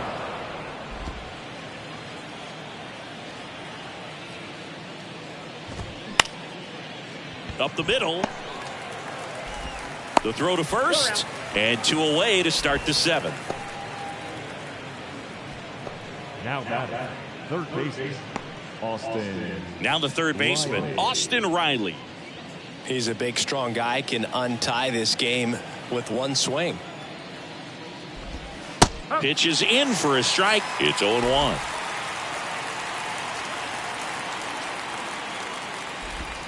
And that's in there at the knees for a strike.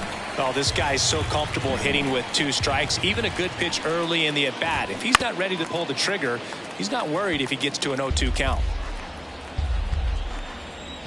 And the 0-2. Just missed.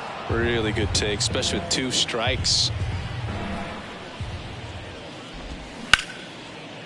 Ripped to short. Lindor on to first. And it's a 1-2-3 inning. Down in order go the Braves. Still no score.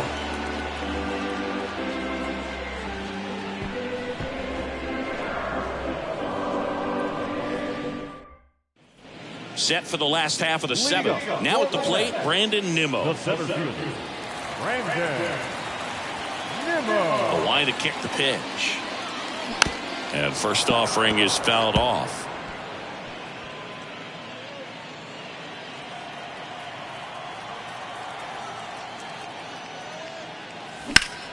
And that one in the air center field. Harris settles under it and makes the catch. And there's one away.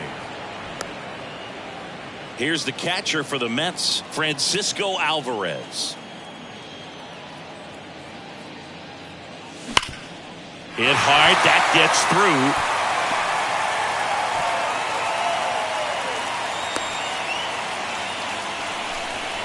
Well, a swing like that can help you come out of this struggle. We saw the numbers coming into the ball game, but all he's trying to do at this point is help his team win. Here comes the manager out of the Braves dugout, and he will make a move to the pen. Bryce Elder done for the afternoon, and it's a tie ball game as he heads for the dugout. Back with a new arm after a quick break.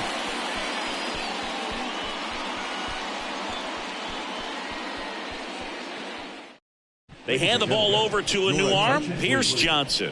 And he's coming in to pitch on 4 days rest right here. And that might not be a factor at all in terms of being rusty, but he should definitely be well rested. Man at first with one gone. And now the Mets DH, Kyle Schwarber, who's 0 for 2 with a pair of strikeouts. Now he steps out as time is granted.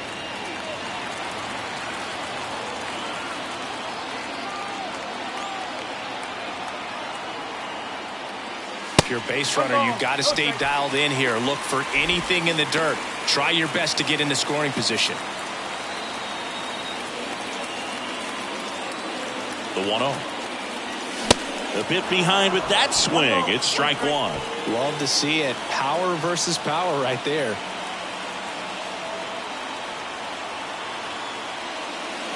Swing and a miss. And that's strike two. Really going after him here. All fastballs to get ahead in the count.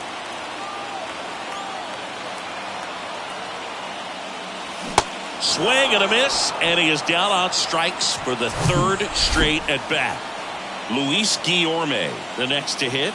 Really nice swing in his last at bat. Shot a line drive into center field. And that one pulled foul.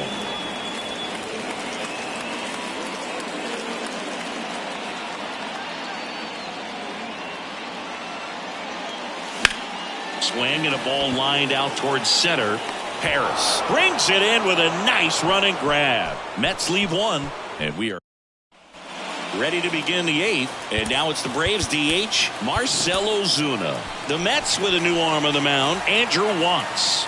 Well, he hasn't pitched in a while. Coming on here after 5 days rest, so he should be rested. But we'll see if he has any rust to shake off. There's the strike.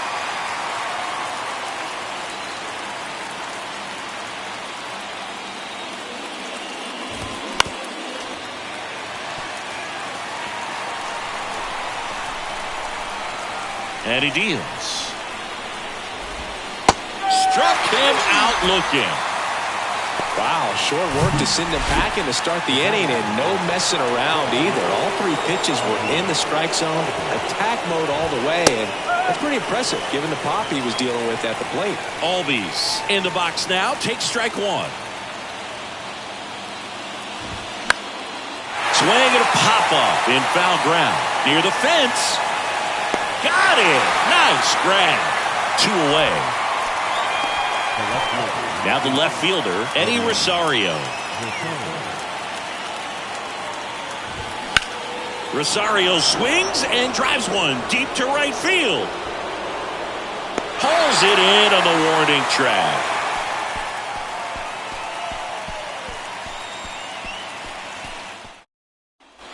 And welcome back. Here's the third baseman, Jonathan Schoop.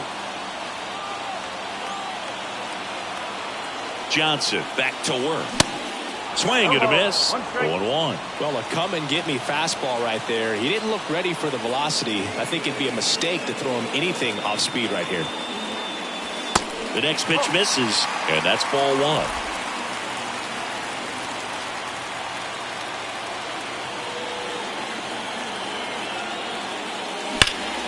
The 1-1 is fouled off.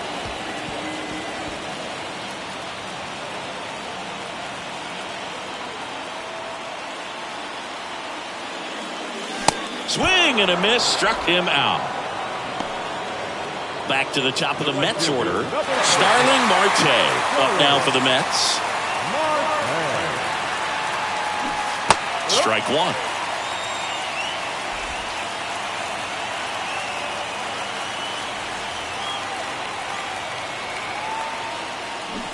And strike two.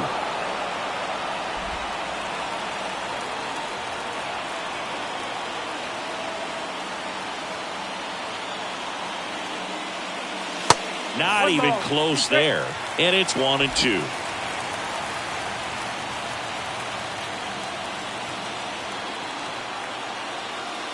And there's a ball. 2-2.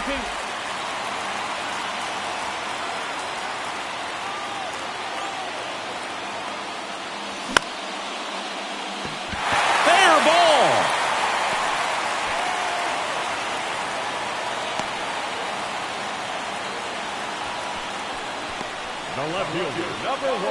So up next for New York, Jeff McNeil, known for his late inning heroics. First pitch doesn't find the zone. 1-0.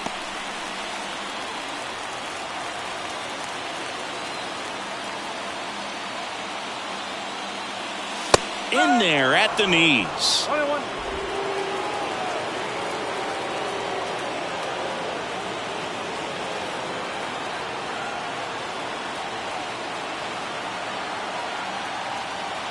Marte on the move.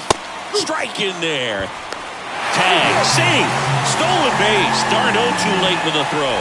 You know what? I like the aggressiveness right there. It looks like it's going to be tough to score in this one. Really good pitching so far. So why not try to put some pressure on him and see if you can steal the bag, get in the scoring position. Puts it in the air out towards left center. And it falls.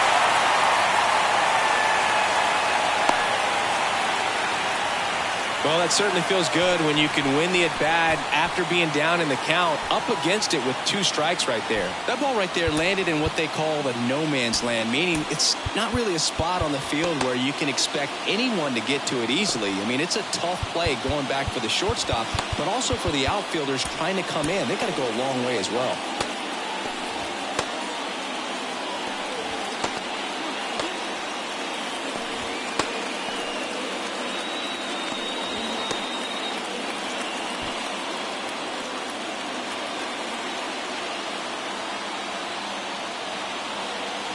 And now it's Frankie Lindor. In the air, right field. Acuna has it sized up. Calls it in, 2 away.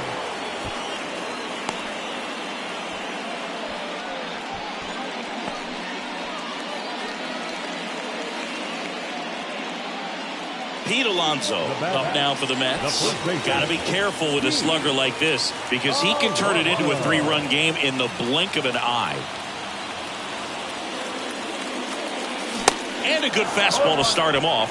That's strike 1. Good pitch right there. Anytime you can get one by a bat of this caliber, especially with runners on, it's got to give you some confidence out there on the mound that you can win this battle. That misses the zone, and it's a ball and a strike.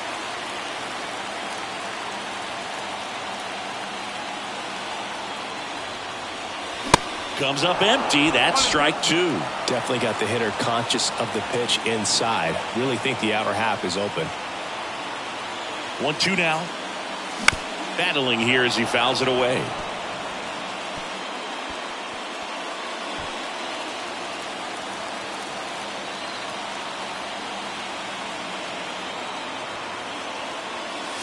Next pitch is outside.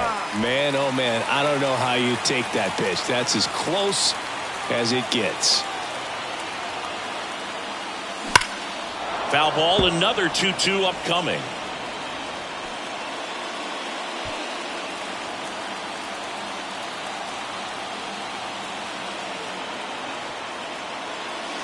Cuts and misses. It's a strikeout. New inning getting started. And here's the catcher, Travis d'Arnaud. And the pitch. That one's in there. And that is strike 1. And I know you want to be patient as a hitter, but you got to be ready to jump on the first thing straight. And he got one right there, but left the bat on his shoulder. The pitch. That one missed. The only adjustment he needs to make is his target. If you aim at the outside corner, that slider's going to end up way off the plate. Perhaps look a little more down the middle, and you get it right where you want it. Good job to fight that one off. The wind of the pitch. On the ground, out to short. Rolls across the diamond. Now one gone in the 9th. Back to the top of the lineup. Now the leadoff spot for the Braves, Michael Harris. You know, this guy's great speed is in the back of that pitcher's mind. If he can get on, it's going to give him one more thing he's got to think about.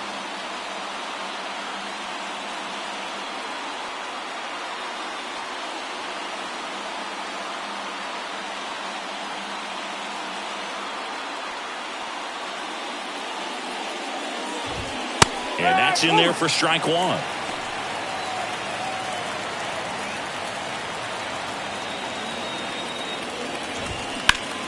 And a swing and a line drive at a right field. And there are 2 outs. Great swing of the bat right there. Trying to get on as that go-ahead run. He just wasn't able to find a hole. That's out to center field. Nimmo has it sized up. And he makes the catch. And that is that. No runs, no hits, no errors. 5, 6, and 7 will lead things off in the bottom of the 9th. And we still have no score. Joe Jimenez on to pitch here. He pitched yesterday, and we'll see him once again. And stepping in for New York, Brandon Nimmo. The pitch. Number 77. Fouled off to the right. Now this is just par.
For the course these days, huge fastballs coming out of the bullpen.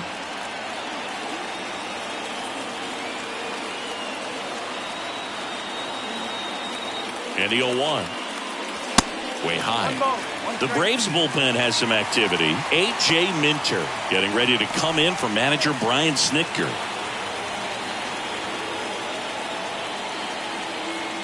Right-handed reliever.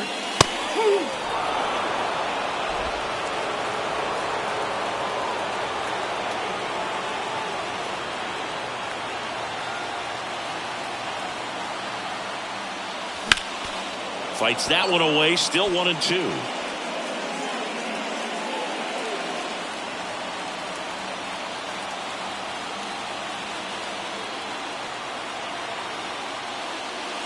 And another ball.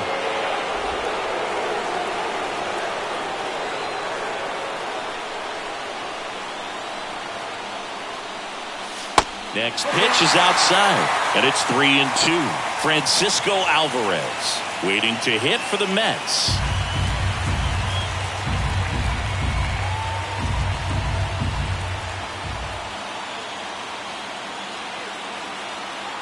Righty delivers.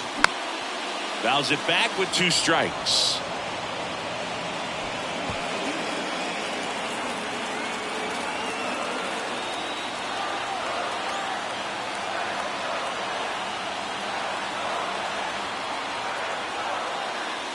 Swing and a miss, and he's down on strikes.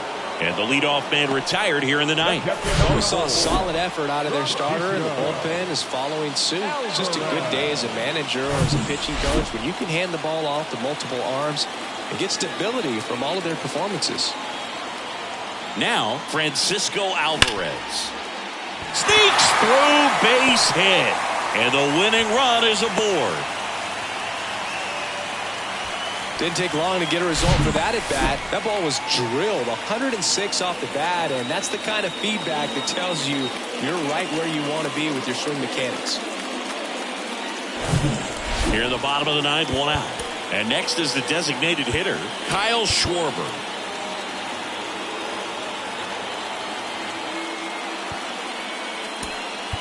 Making a move at first on the pinch run, Tim Locastro. Number 26, Tim Locastro.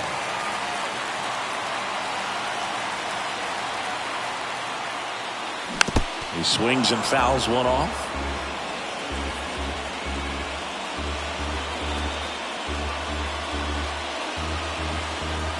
One down, winning run on first.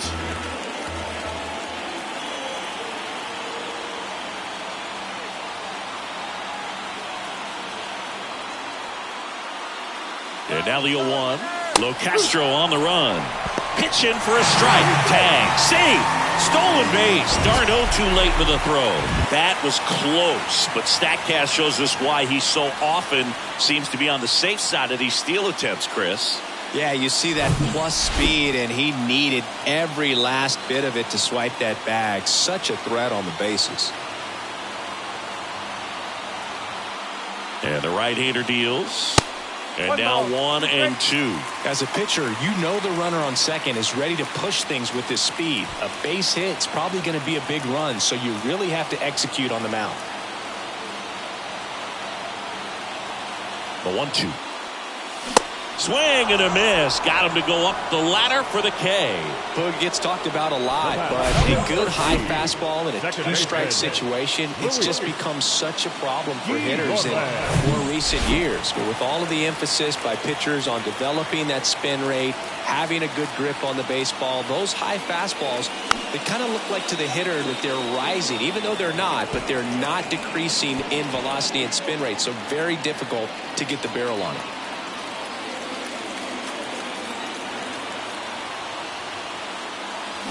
Swings and misses. No balls, 2 strikes.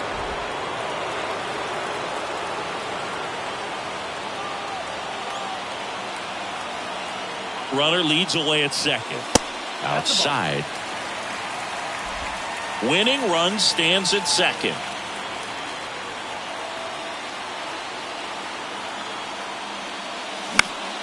Gets a piece and stays alive.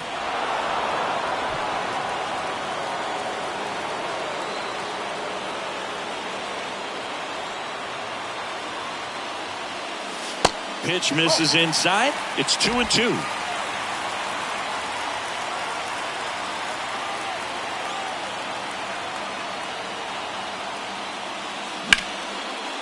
Now a bullet to second base, but he's got it to end the inning.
So coming into the game now on defense, Tomas Nido. He takes over behind the plate.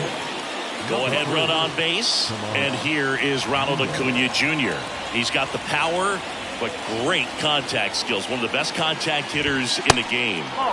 Just missed. Movement in the Atlanta bullpen. A.J. Minter preparing to come on if needed. McHugh warming up as well.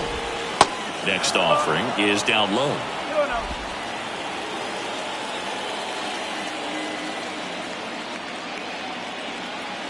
Kicks and deals. And now 2 balls and a strike.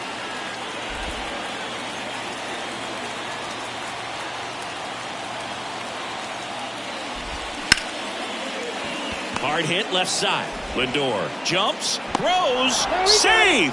The effort was there with the jump throw. You gotta love it, but it just wasn't in time. Still a really impressive play just to get to that ball and make it close at first. And not every shortstop can even make that play. Here is Matt Olson. That one to first.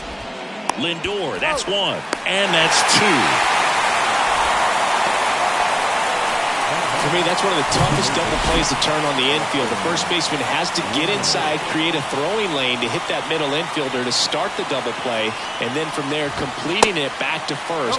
Really good job all the way around. Riley can't hold up, and that's a strike. They say you win.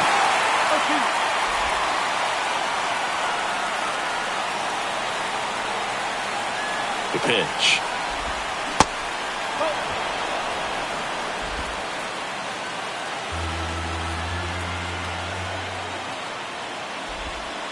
And it's even up.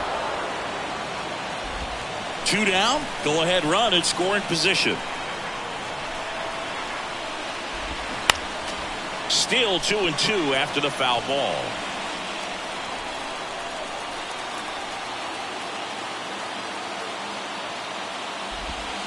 And that's outside.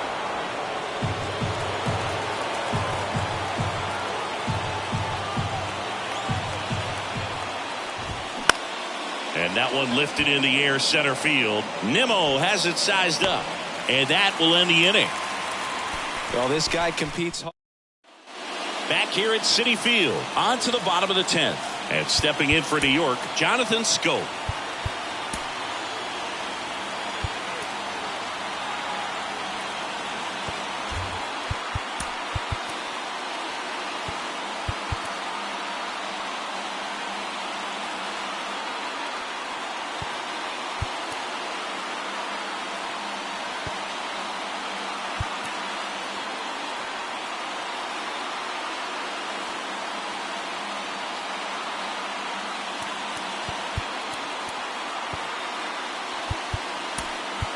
So now a pinch hitter, Brett Baty. A critical at bat in this game for him.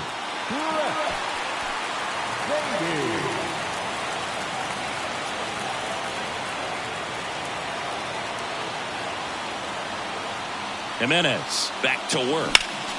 Foul back our way.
And that's out of play.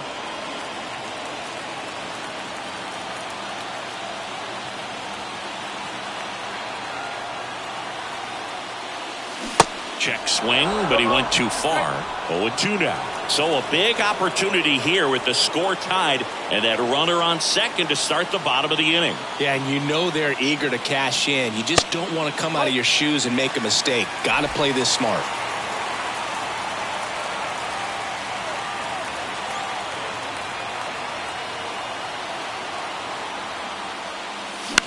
That's to third, dives, and keeps it on the infield. Got him! Nice play, and that may have saved a run. A quick move to his left, fully extended there in front of the shortstop to make the grab. Up with it, then a strong, accurate throw across the diamond to complete this highlight play. Starling Marte up to hit.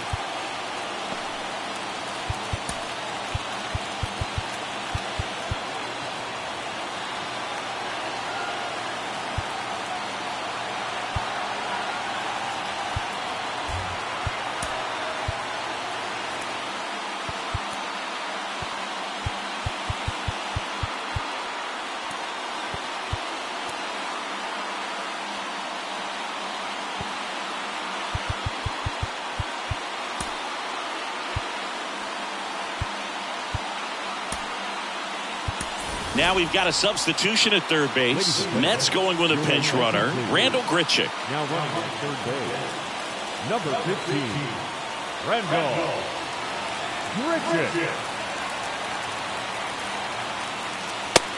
Grichuk. It's a pitch out, nothing doing, and that's ball one.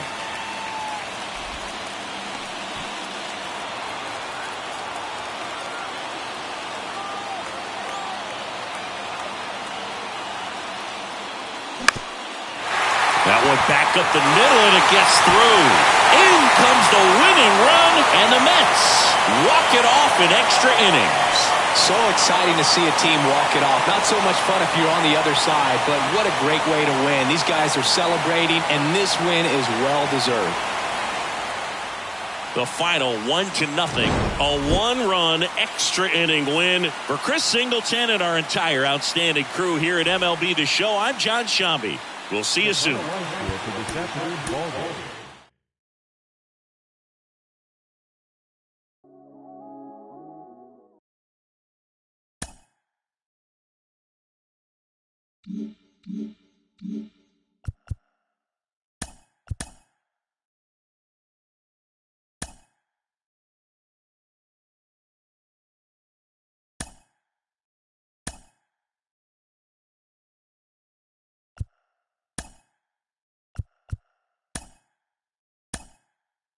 It's Sunday morning. Welcome to Inside the Show. Looking first at the NL East, the Mets held the opposition at bay with only 4 hits as they beat the Braves in walk-off fashion 1-0. The Houston Astros had 12 hits as a team as they defeated the visiting Fightin' Phils 5-3. The Marlins nabbed the win against the visiting Cubs 3-0. The Nationals totaled 11 hits as they sank the visiting Buccos 10-5. The Los Angeles Angels of Anaheim combined for a 4-hitter as they stomped the Brewers 9-0. The Arizona Diamondbacks swung it well with 15 hits in the game as they secured the win in extras against the Rockies 9-7. Max Muncy had 3 hits on the day, helping lead the Dodgers past the Cardinals 6-5. Yu Darvish collected win number 3 this year, helping the Padres get the win over the Giants 5-3. George Kirby earned the win, his 4th this season, as Seattle defeated Toronto 3-2. The Red Sox got the win against the visiting Guardians 4-3. The Chicago White Sox got 11 hits overall as they beat the visiting Rays 4-3. The Orioles amassed 14 hits in the game as they took down the Tigers in Detroit 7-4. The Twins put up 16 hits on the day as they dethroned the Royals 13-3. The Reds allowed only 5 hits in the game as they dismantled the A's 10-0. The New York Yankees put up 16 hits on the day as they got the win in a laugher against the Rangers 12-2. As always, thanks for tuning in. That's all we've got this morning. Enjoy the games later today, and we'll see you tomorrow.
Welcome from the home of the New York Mets, Citi Field in Queens. The national spotlight is on MLB The Show's Game of the Week.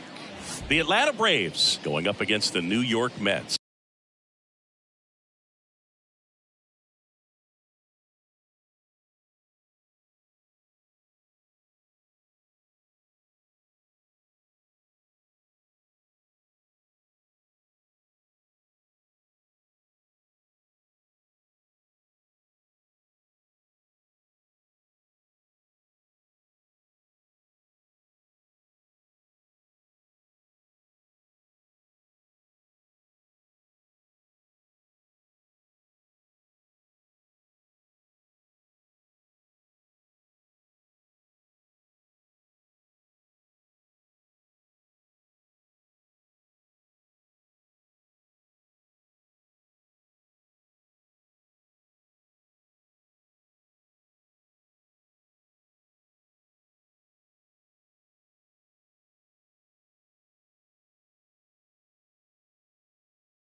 With Chris Singleton, I'm John Shambi.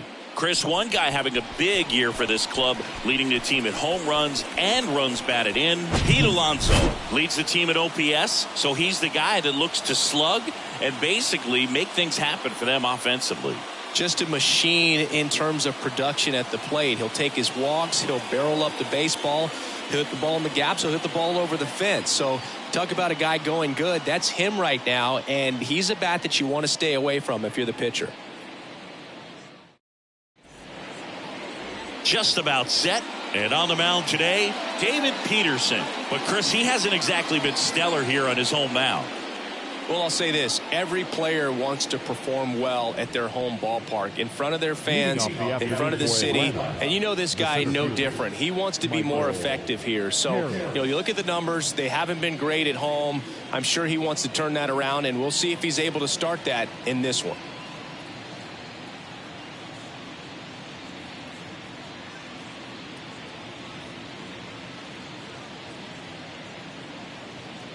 And a pitch.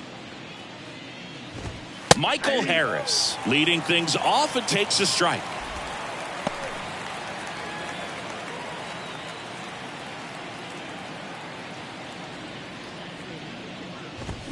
And fouled off.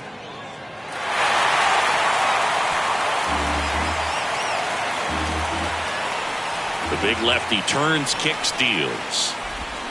Swings and misses, struck him out. Tell you what, those are the types of guys pitchers really like to punch out when they're on the mound, because if they get on, just the distraction that they create with all that speed over on the base pass, it could take away your focus from the next hitter, and that's the last thing you want to do is serve up a pitch that a guy hits over the fence, and it's a multi-run home run. In for a strike, and it's 0-2. 0-2.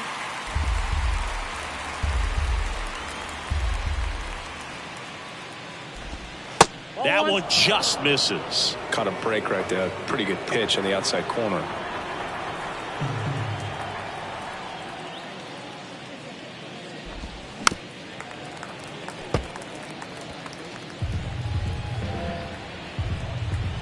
The 1-2. Swings through it, and that's a strikeout. Well, anytime you can punch out the top two guys in a lineup to start an inning, got to be feeling pretty good out there on the mound, because when you think of just having a distraction, table setters on the base paths, and all of a sudden you're dealing with the number 3 hitter, any distraction can cause you to serve up a cookie, and instead of it being a solo shot, it's a 2 or 3 run homer. Slapped foul.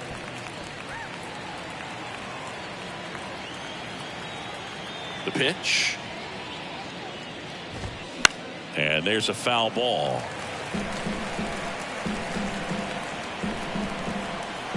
One and 2 now on Acuna. In the dirt, Alvarez down to first with it. And it's in time for the third out, so that'll end the inning. It's the Braves nothing, Mets coming to bat. You're watching Major League Baseball on The Show.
Back here in Queens, our starter in this one, Kyle Wright. Well, he tried to make it through the 5th inning last time out, but the pitch count just got too high. He ended up taking the loss. That's one of those you just have to shake it off, come back out today, and try to throw a gem. Albies over to first in time. One gone, bottom half of the first. Let's take a peek at the Mets lineup here. And one of the most exciting young stars in the sport, Francisco Alvarez. And Boog, he brings a big bat to this lineup. He's on pace to hit more than 40 home runs this year, and that's a guy where if it's more than a couple of games without a dinger, guys are wondering what's going on. You're so used to seeing him around the bases. You put a guy like this in the middle of the lineup and just put it on autopilot. Big time hitter, always a ton of fun to watch. And a pop-up on the left side of the infield. Riley snags it for the second out. That was a good pitch to hit right down the heart of the plate. Had pretty good timing on it. Just got underneath it a little bit and popped it up. 2 outs, base is empty. And now the shortstop, Francisco Lindor. 2 for 8 in the series so far.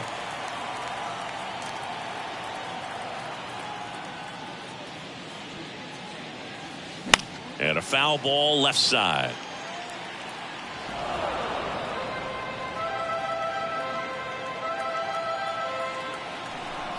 Kicks and fires.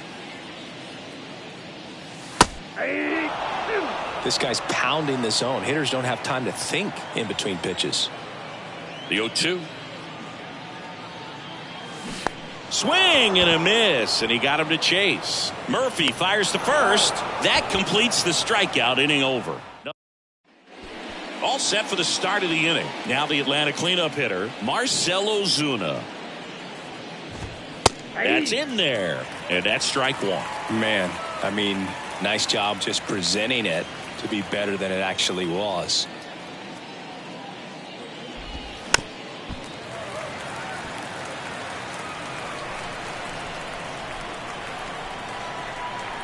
Here comes a pitch. Stays alive.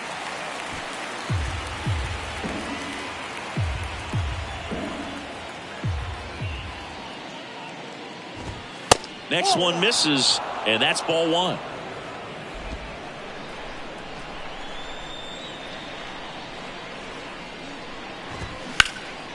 Down the line towards the corner. McNeil puts it away for the out. 1 away. Here's Austin Riley. 3 for 8 in the series coming in. That's through there for a strike. Austin Riley, a guy that's turned into one of the young stars in the National League. Chris, he's got big time power.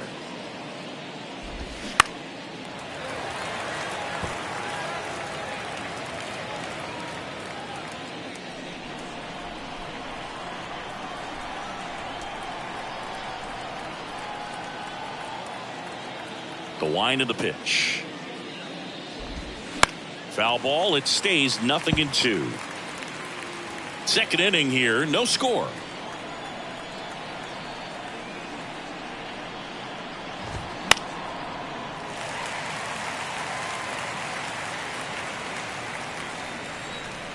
One down, base is empty.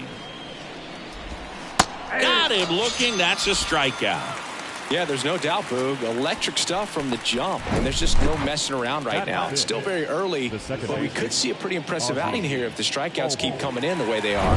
One thing you have to be aware of, though, is a high strikeout rate might impact the pitch count as the innings roll on. Ozzie Albies up to the plate. There's a strike. He's got power, and he's also been able to develop the glove defensively. Another guy that Ron Washington's helped go to the next level. Now he doesn't have to worry about making mistakes defensively, and he can have better at-bats because of it. The wind and the pitch. This one in the air right field. Marte really on his horse for it. Makes a nice grab at a full sprint. That back here at the ballpark, bottom half of inning number 2, and now it's the polar bear, Pete Alonso. Pitch misses inside, ball 1.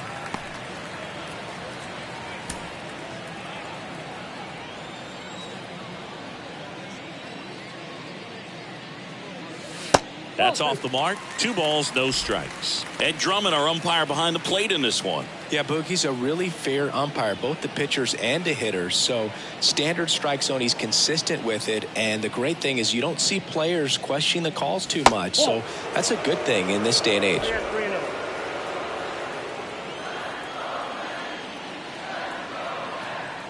And the righty deals. There's a strike, and the count is 3-1. What about some no-nos? Like, you can't call the umpire blue the way you do in Little League or high school, right? Yeah, even in the minor leagues, you'll learn quickly. You call the umpire blue. You better learn his name, and that's just part of being a professional player and even a major league player.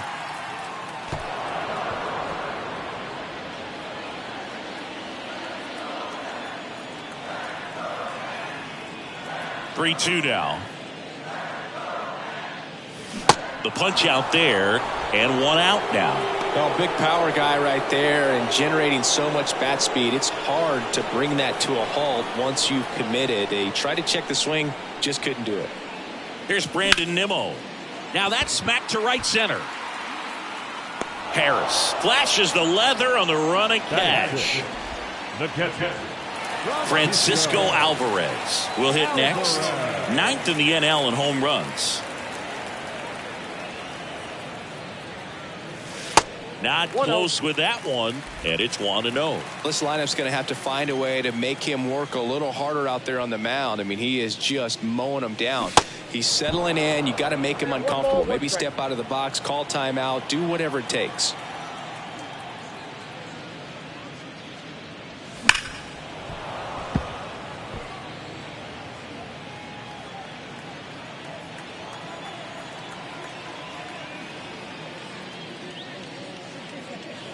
And the next pitch is way outside.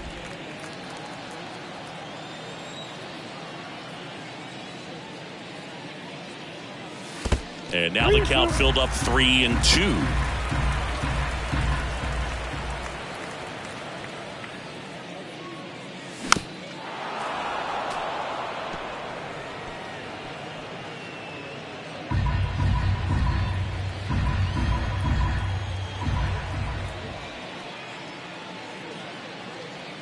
The 3-2 is off the outside edge, and that is ball 4.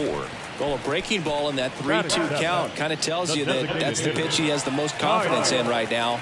Just couldn't find the strike zone.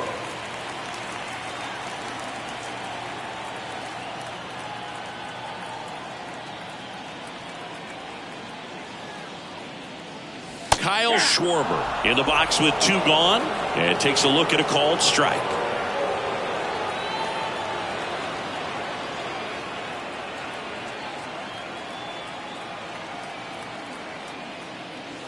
And now it's even up.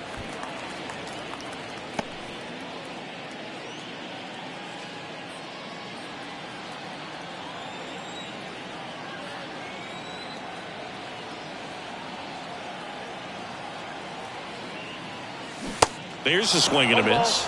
2 strikes.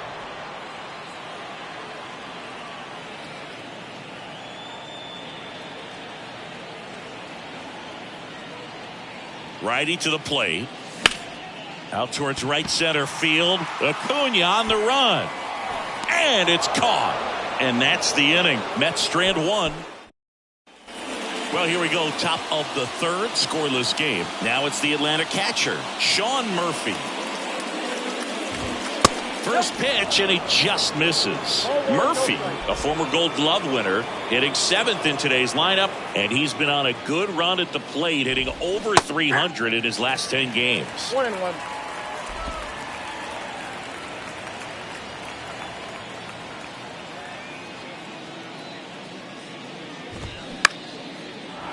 Back up the middle and a base hit. Hitting is really easy for some guys. One thing that I can see already, his bat stays in the zone on plane for an extended period of time. And guys like that, they have high line drive, could be extra bases. Murphy around second on his way to third. Here comes the runner. The relay. It's offline, and he scores. And it's 1-0. Went up there looking to be aggressive and got something he could handle. Got a fastball, middle of the plate, jumped all over it. Absolutely smoked that ball. And now it's Travis d'Arnaud at the plate. And that is in for a strike. And it's 0-1.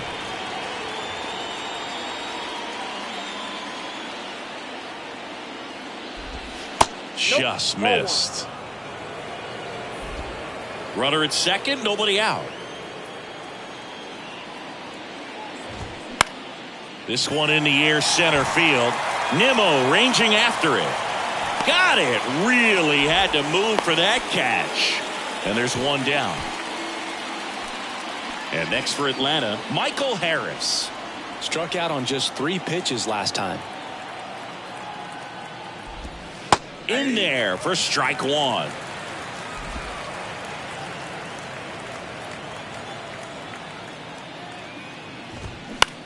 To the right side. Steps on first for the out. Nicky Lopez up to the plate. He's 0 for 1. First pitch, and that's in for a strike.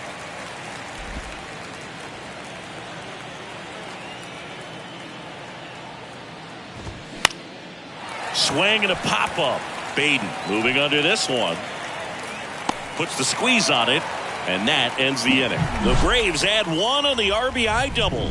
It's now 1-0. You're watching Major League Baseball on the show.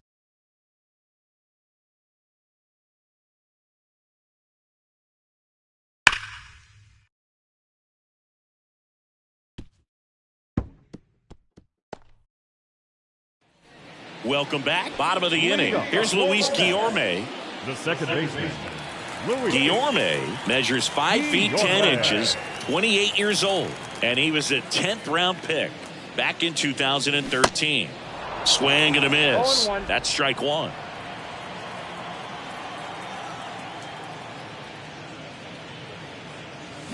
Swings through that one. 0-2 is the count.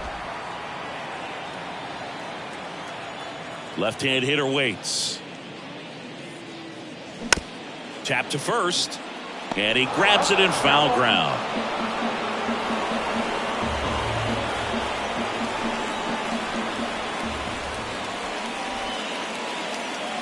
Goes down looking. Now the third baseman, Brett Baty. Here's a guy who's been struggling so far this year. It's only late April, but still hoping he'll turn it around soon. High fly ball, pretty well struck out towards right center. Acuna moving back. Back some more. Gone! He sends it out of here, and we're level. It's 1-1.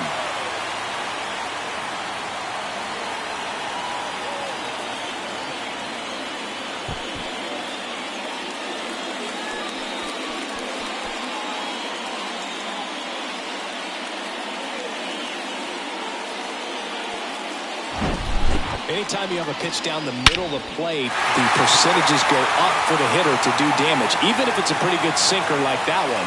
Nice piece of hitting there at the plate. Here's Starling Marte. 0 for 1. He grounded out in his first at bat. Swings through that one. 0-1. Marte getting the start in right. A member of the 1,000 hit club, and he was selected to the All-Star game last year. Next offering down in the dirt. Tied up here in the early going.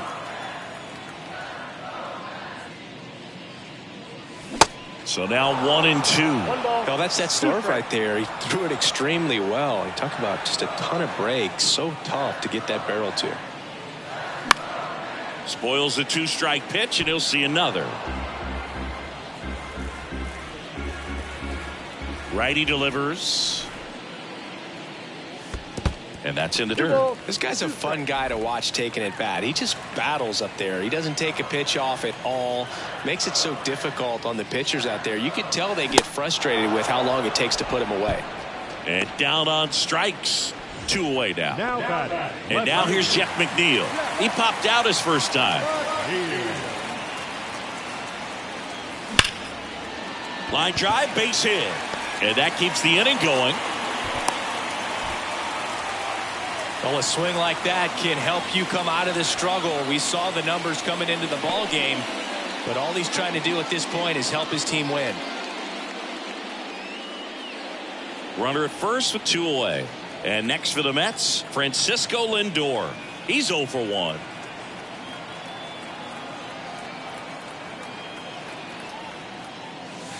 First pitch just misses.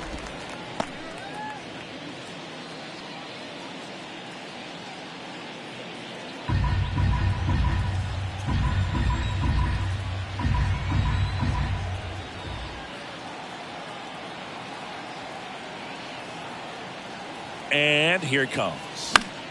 And a foul ball.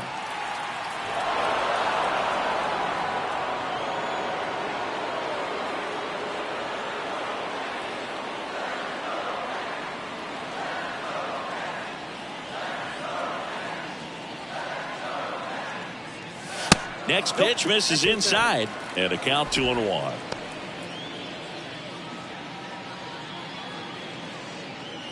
McNeil off of first with 2 away.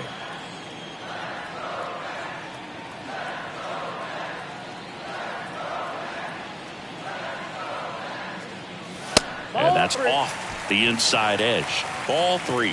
Pete Alonso in the on-deck circle, hoping to get a chance to make a big impact here.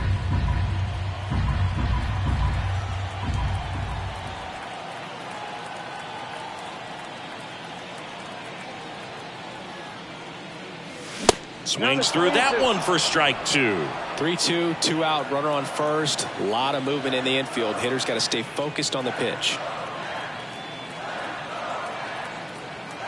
3-2. Sharp grounder. That's through for a base hit. They stop the lead runner at second. Now 2 on with 2 outs. I'm sure he feels really good about that one. Really good swing right there. He got a pitch that he knew he could handle. Allowed himself to stay back just a tad bit longer, and he hit the ball on the screws. Here's Pete Alonso. Went down on strikes his first time through. That's in there. That's strike 1.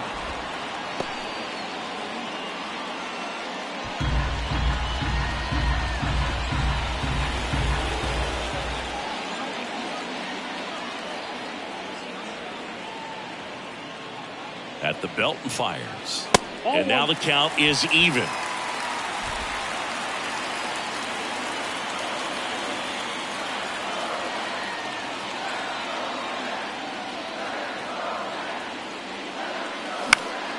Next offering is fouled back. 2 outs. Couple of base runners at first and second.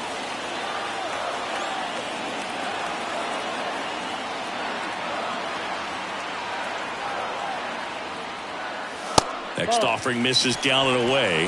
That's a really good take.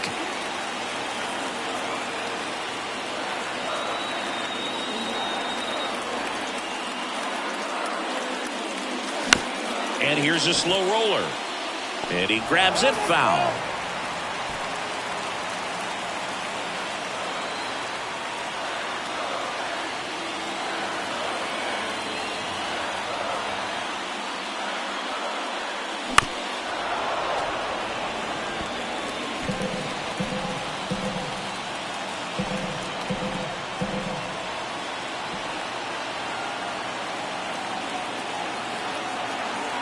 Now.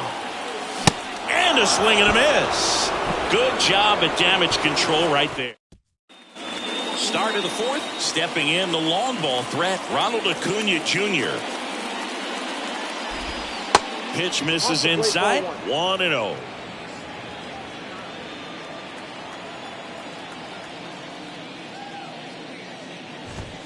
And that one is inside. He's been raking in recent games, and a big reason why, getting ahead in counts. He's been able to do that consistently, and you see the results.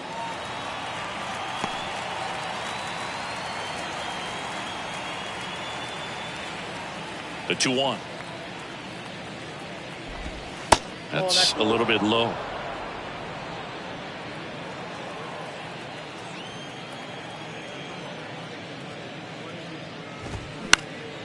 Up the middle. Guillorme to first. They get the out on Acuna. Good sinker low in the zone right there and produced exactly what he was looking for. Ball on the ground. Nice ground out. On the ground to third. Beatty to first. 2 quick outs here in the top of the 4th. So digging in, Austin Riley. There's a strike. Yeah, Austin Riley is one of those guys that has a lot of barrels, usually amongst the tops in the league in average exit velocity year in and year out.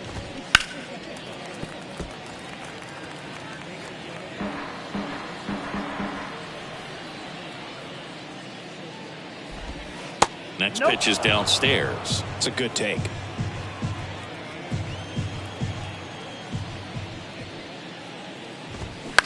This to third.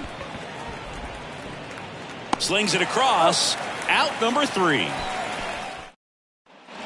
Back here at Citi Field. Bottom 4. And now the center fielder, Brandon Nimmo. Right, back to work. And first offering is fouled off.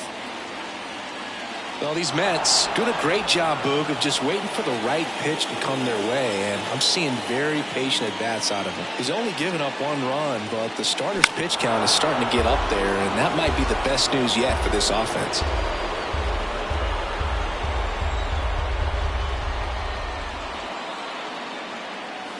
Next offering is in the dirt. You know, sometimes all it takes is getting to the next arm before an offense does any damage, and that might be the case today. Runs it up to 96 to record the punch out. So up next, Francisco Alvarez. He reached on a walk his first time. Swinging a foul over the screen and back out of play.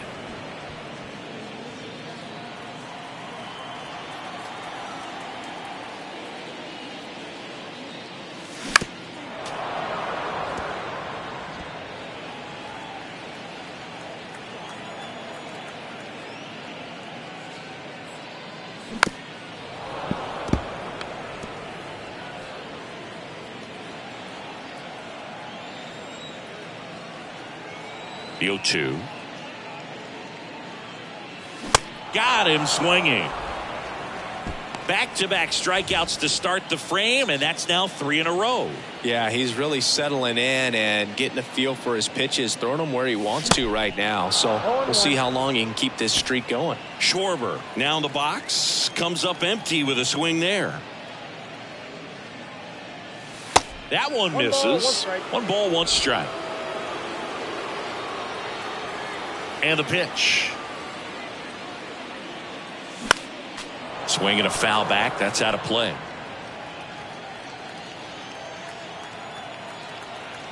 Two outs.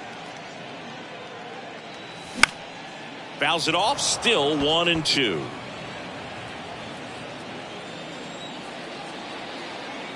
Right-hander kicks, deals. Swing and a miss. Struck him out. Couldn't catch up to the heater. And welcome back. Now it's the second baseman, Ozzie Albies.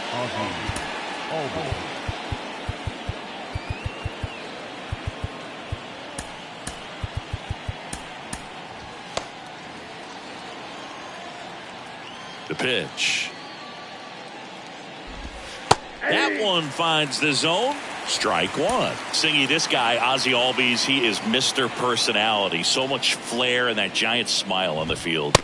Next offering is in for a strike. For me, one of the things I really enjoy is just the banter that he has with third base coach Ron Washington, who's helped him tremendously defensively at second base. Gets a piece there. We'll do it again. The 0-2. Fights it off. You'll see another.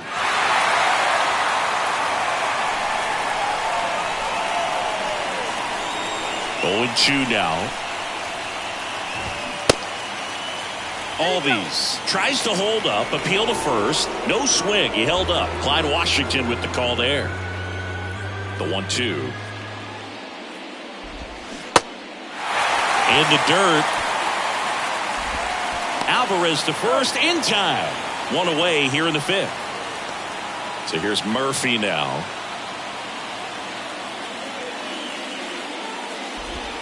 And the first pitch misses for ball one.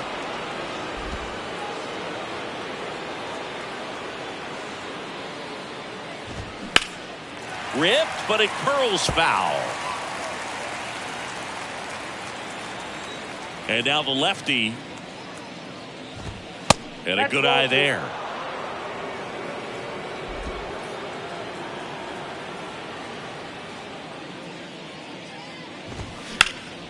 Line drive, caught. Nothing you can do about those as a hitter. Even though you know that, they still drive you absolutely crazy.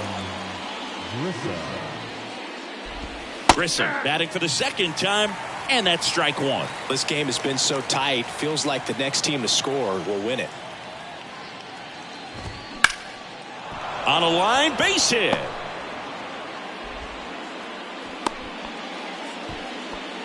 Couple of hits in a row for him here. Nice job of driving that pitch the other way on a line. You know, hitters, they take so many reps in the cages working on going to the opposite field, and it doesn't always translate into the game, but right there it did, and he did it perfectly. That one ripped. Marte makes the catch, and that'll do it. Back here in Queens, ready to go for the last half of the inning. And stepping in for New York, Luis Guillorme. Gets under it and pops it up. d'Arnaud puts the squeeze on that one, and there's one down. That was a good hard fastball with some nice ride up in the zone right there. Hitter looked like he was on it, but I think that velocity at the end just beat him. Instead of a line drive or something hit deep, it's a pop-up and an easy out for the defense.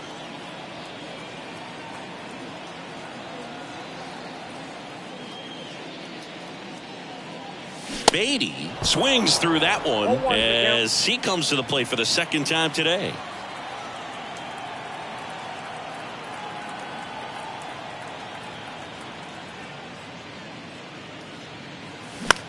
Lifted in the air, right center field. Acuna on the run. He's got it.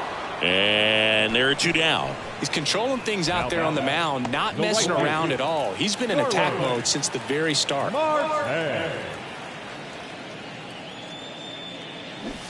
Strike one. Now there's a pitch we haven't seen in a while. It's going to be tough on the hitters if he can mix that in whenever he wants. Trying to bunt his way on. And he barehands it. Fires to first. Not in time. He's safe. He was racing down the line and probably didn't assume he was going to be safe until his foot hit the bag and looked up for the umpire. Nice bunt and great hustle to get himself a knock. McNeil in the box now as he leaves that one up high. 1-0. Right with a throw over. And he's back standing.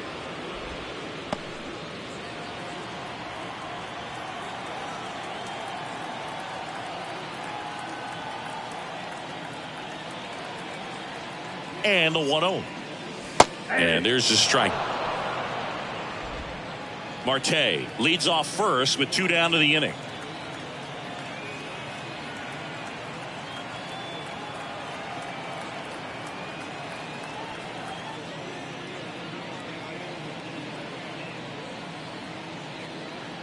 The pitch. Marte on the move. It's a pitch out. Throw to second. Ow! And that'll end the inning. Well, trying to get into scoring position, but a great catch and throw to end the inning. That's the way to pick up the pitcher.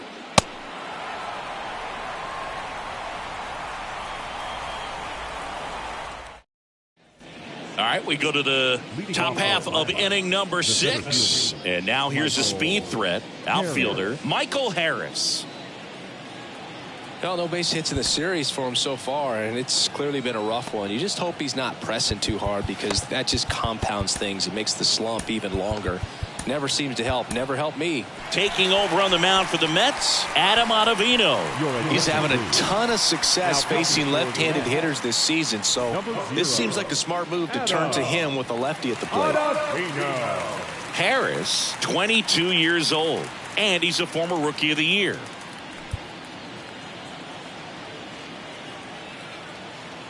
The pitch. Swing and a miss. 0-1. It's 0-1.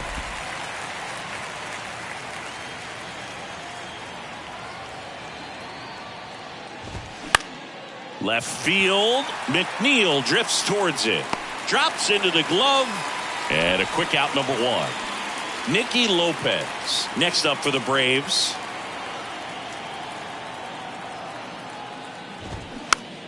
Swings and pulls it foul to the right side.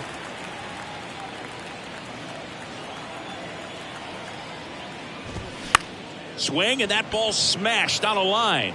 And that's a base hit.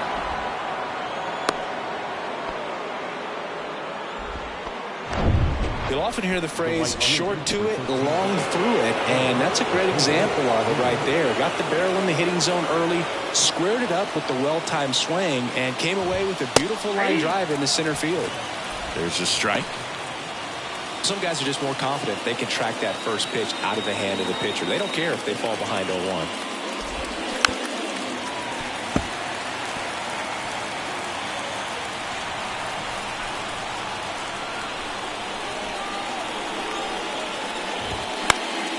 One the other way.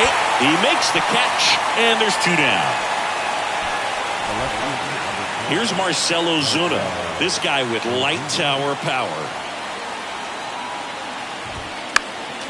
And first offering is fouled off. Ozuna goes 6'1", 225 pounds, and his last 10 games stand out. He's homered in 4 of them. To second for Guillorme. That's the third out. So one. Welcome back. Jeff McNeil stands in. Right, back to work. And first offering is fouled off. Well, these Mets just lacking discipline at the plate in this ballgame. Chasing pitches has been a big part of the story. We've seen it quite a bit today. It's been tough for him to make contact at times. Oh, this one high and deep. Way back there. And that one's gone. He powers one out to right field, and they slide in front in the 6th. It's 2-1.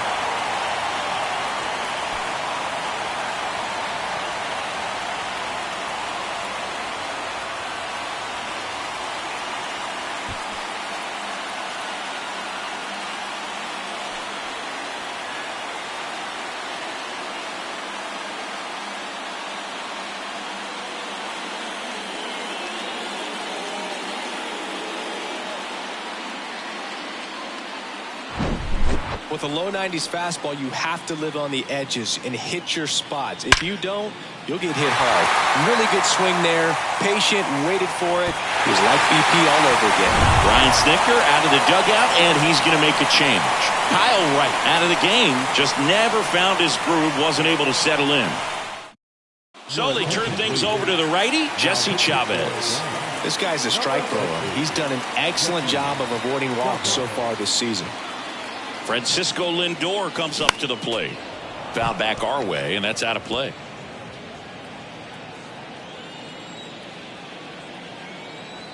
The 0-1. Comebacker to the mound. To first, Lindor retired. That's what a good sinker's designed to do. Get a guy to roll over a little bit, hit the ball on the ground, kill some worms while you're at it. So here's the cleanup hitter, Pete Alonso, who's 0 for 2 with a pair of strikeouts.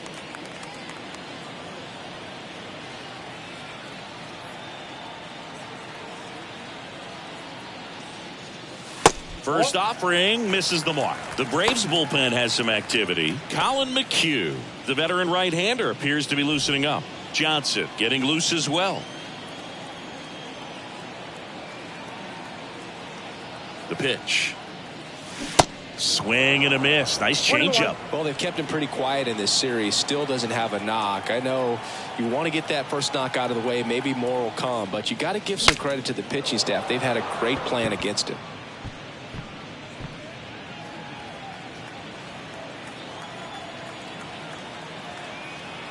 And a 1-2. Swing and a miss, and he is down on strikes for the 3rd straight at bat. So up next for New York, Brandon Nimmo.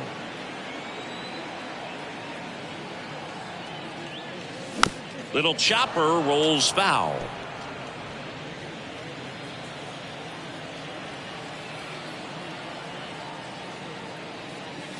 The 0-1 is outside, and it's a ball and a strike.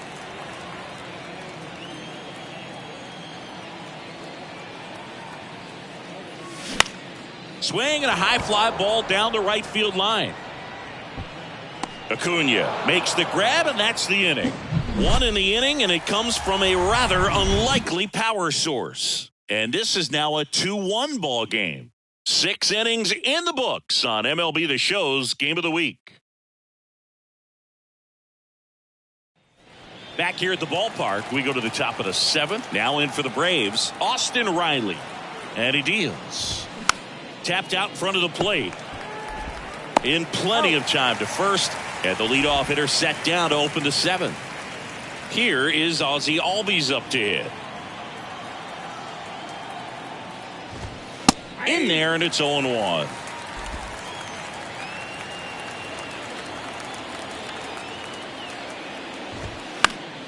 And it's fouled away.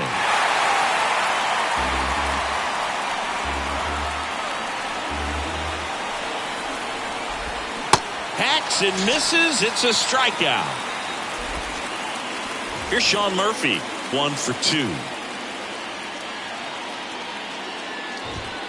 First pitch, and he just misses. No, this manager knows that his players are just trying to do too much. Everybody needs to just take a deep breath, relax, and let it naturally happen. And it's 1-1.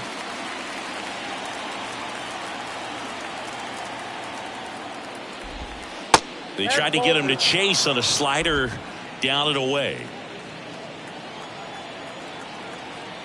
The tying run at the plate. Foul ball.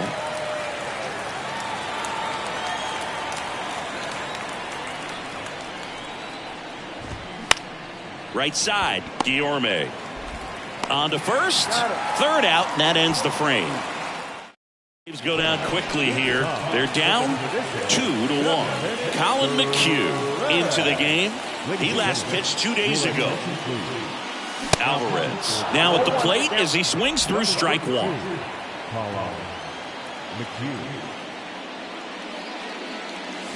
Swings and misses. And it's 0-2. And a pitch. Got it by him for the K. Well, that right there is just a pitcher's pitch. Tailing away from the hitter, low and away with some good action at the end. You know, even if he gets the bat to that ball, it's probably just a weak ground ball to the opposite side. Tell you what, that's a tremendous 2-strike pitch. The 1-0. Foul back our way, and that's out of play.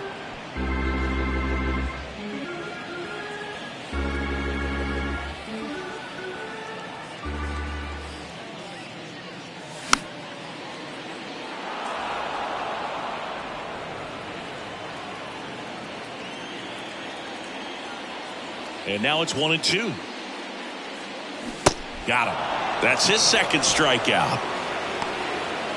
And next for the Mets, Luis Guillorme.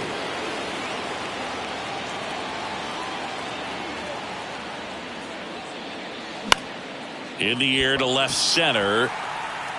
Makes the grab on the run. And that'll do it. Mets go down quickly. Back here at Citi Field for the top of the 8th. So here's the Braves designated hitter, Vaughn Grissom.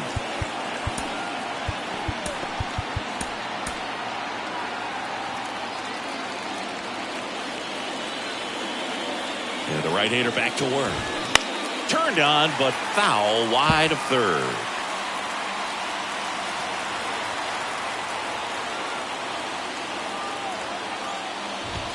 Swings and misses. That's strike 2.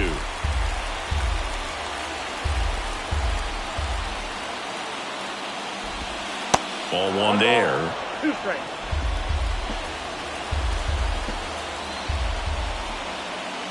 Right-handed reliever. Swings and misses. Struck him out. Slider got him for strike 3. At the plate, Travis d'Arnaud. Ball one low.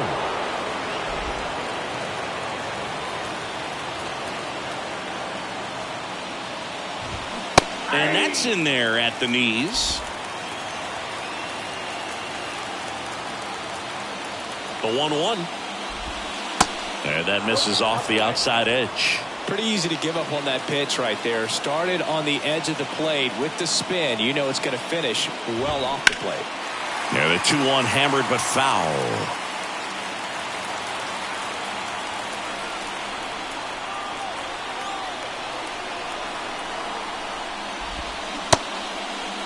Check swing, appeal to first. No swing, just held it back there.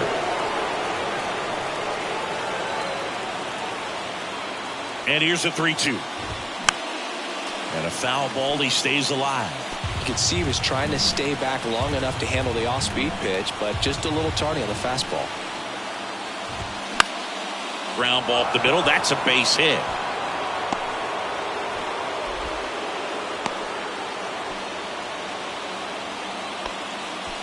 Back to the leadoff spot in the Braves lineup. So now to the plate for Atlanta, Michael Harris. That one's in there, 0-1. With a single base runner because of all the power, they are dangerous to tie this thing up or take the lead. That's in for a strike at 95. And the count is 0-2.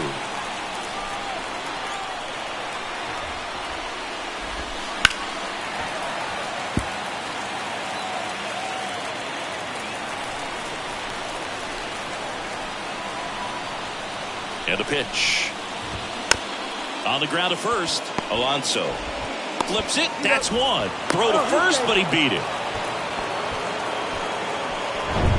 Nicky Lopez digs in now. 1 for 3. And downstairs. Right now they're looking for something hit hard into the gaps. Give them an opportunity with 2 outs to score that run from first. Now a high fly ball out to left center. Nimmo ranging after it. Tracks it down for the out. And that is the inning. Ready for the bottom of the 8th. Here's the third baseman, Brett Baty.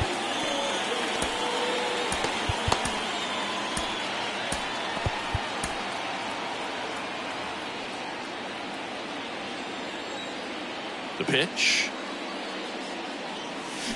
Foul ball there. Here's an interesting note on Colin McHugh. From 2017 to 2022, the 5 years that he played, every team he played on won 100 games. Astros from 17 through 19, the Rays in 21, and the Braves in 22. And strike 2. No ball, 2 strikes.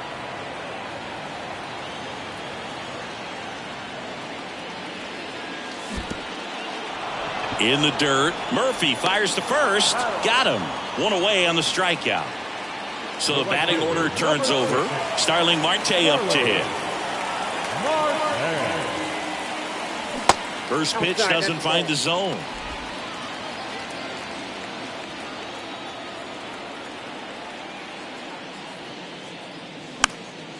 And that one fouled off.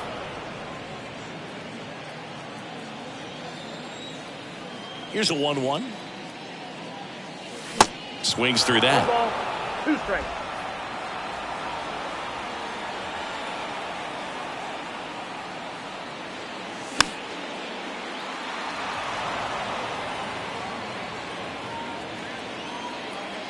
The 1-2. Hard ground ball, base knock.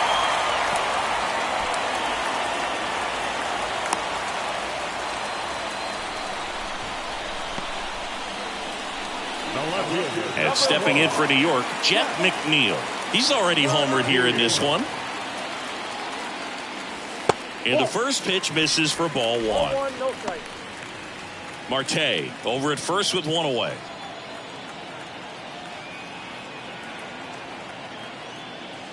Next pitch is outside. Last couple of pitches breaking balls away. I think he's going to have to come firm inside to be able to open up that location if he wants to go back there later in this count. And there's a ball. 3-0.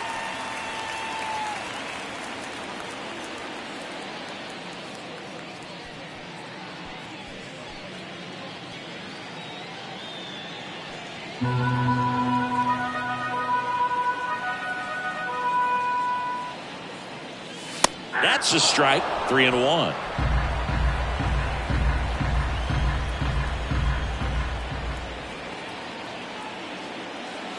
Fastball gets the corner at the knees.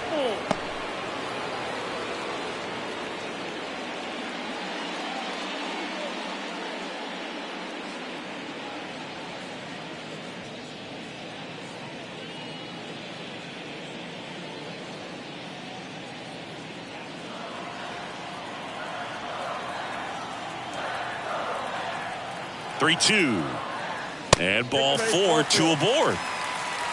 He's making things difficult for himself right now out there on the mound, but you know his confidence should still be high enough to get out of this, but he's gonna have to buckle down right here. 1 down. Francisco Lindor up now for the Mets.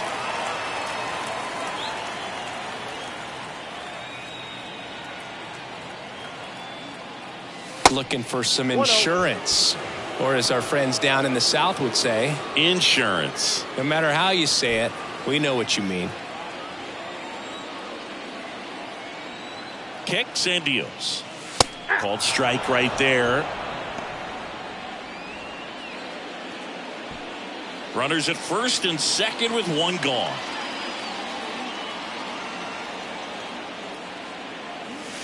Next offering way off the plate. Tough spot right here. A couple runners on. 2-ball count.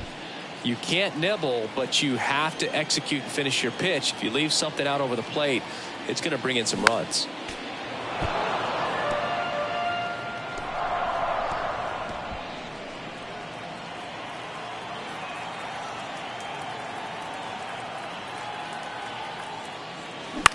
Towards first.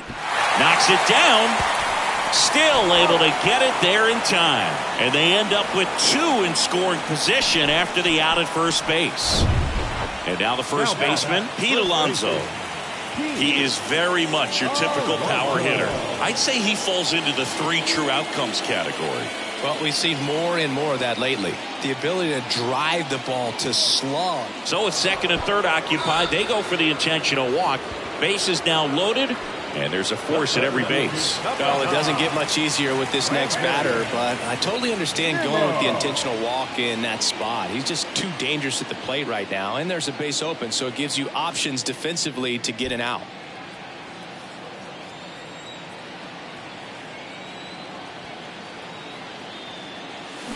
Rips that one center field. Pulls up, and that's in there for a knock. 1 runs in. A second scores as well, and they're up by 3.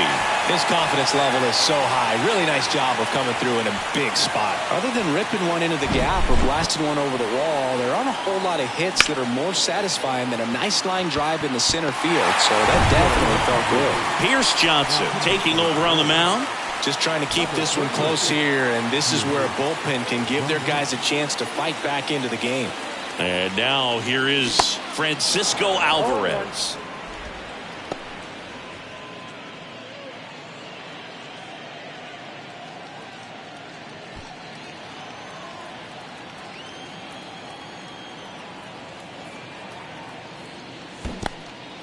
This one kicks away a little as he can't squeeze it. No advance. Good job behind the dish.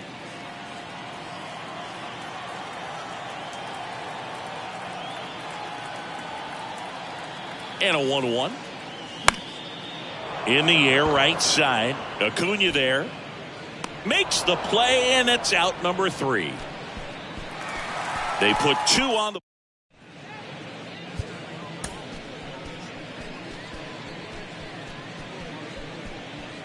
Your attention, please. Now Back here in Queens, all set to start the 9th in this one. Now in for the Braves, Ronald Acuna Jr. He swings and misses at the first pitch. 0-1. Singy, what do you got for me on that entrance? Timmy Trumpet and Blaster Jacks getting it done. Yeah, you don't even have to be a fan of Edwin. That's hard hit in the line. And it one-hops the wall. Around first, heading for 2. And he greets the new arm from the bullpen with a double. With that fastball, even though it's high velocity, you've got to live on the outer edges. When it's right on a tee, right down the middle, professional hitters are not going to have a problem turning it around. Ozuna in the box now. No balls and a strike. Lots of pop at the plate. Outfield playing back almost on the warning track. Swing and a miss. That is strike 2. If you're going to get something going, this is the time to do it. You get the leadoff man on. Everybody's got to look over the shoulder and say, I'm just going to keep the line moving. Don't try to do too much.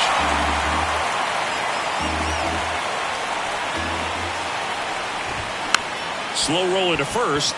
Alonso. The flip to the pitcher covering. Now one gone in the 9th. Austin Riley next up for the Braves. That's in for a strike. If he doesn't get a knock right here, that pitch he just took is going to eat at him for a while. You might not see another pitch like that from a top-level guy like this. Acuna stands at third with one gone in the inning. Cuts and misses. It's a strikeout. I'll see it more commonly in the sport these days, but man, a triple-digit fastball blown right by someone is still pretty awesome to witness.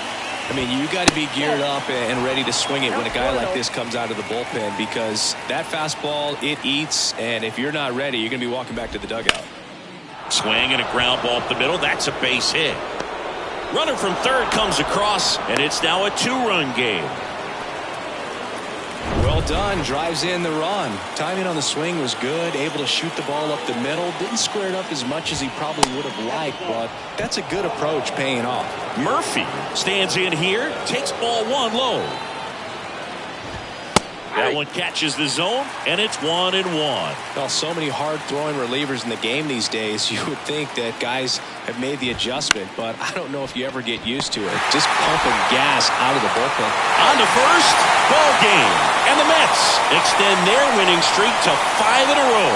Well, not all saves come easy, but he didn't let things unravel. Good win for the boys today. And your final 4-2. For Chris Singleton and our entire crew, I'm John Shambi saying so long.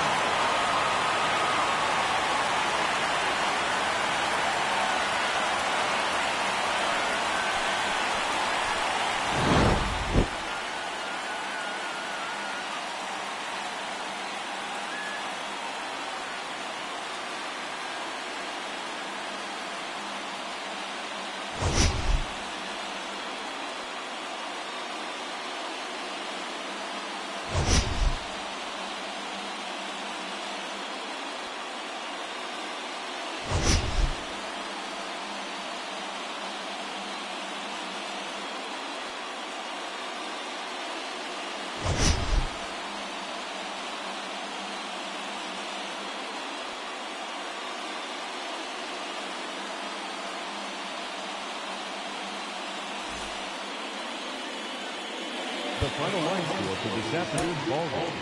For the victorious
It's Monday morning and welcome to Inside the Show. Looking first at the NL East, the New York Mets took down the visiting Braves 4-2. As of right now, the Mets are atop the National League East division, while the Braves are second in the division.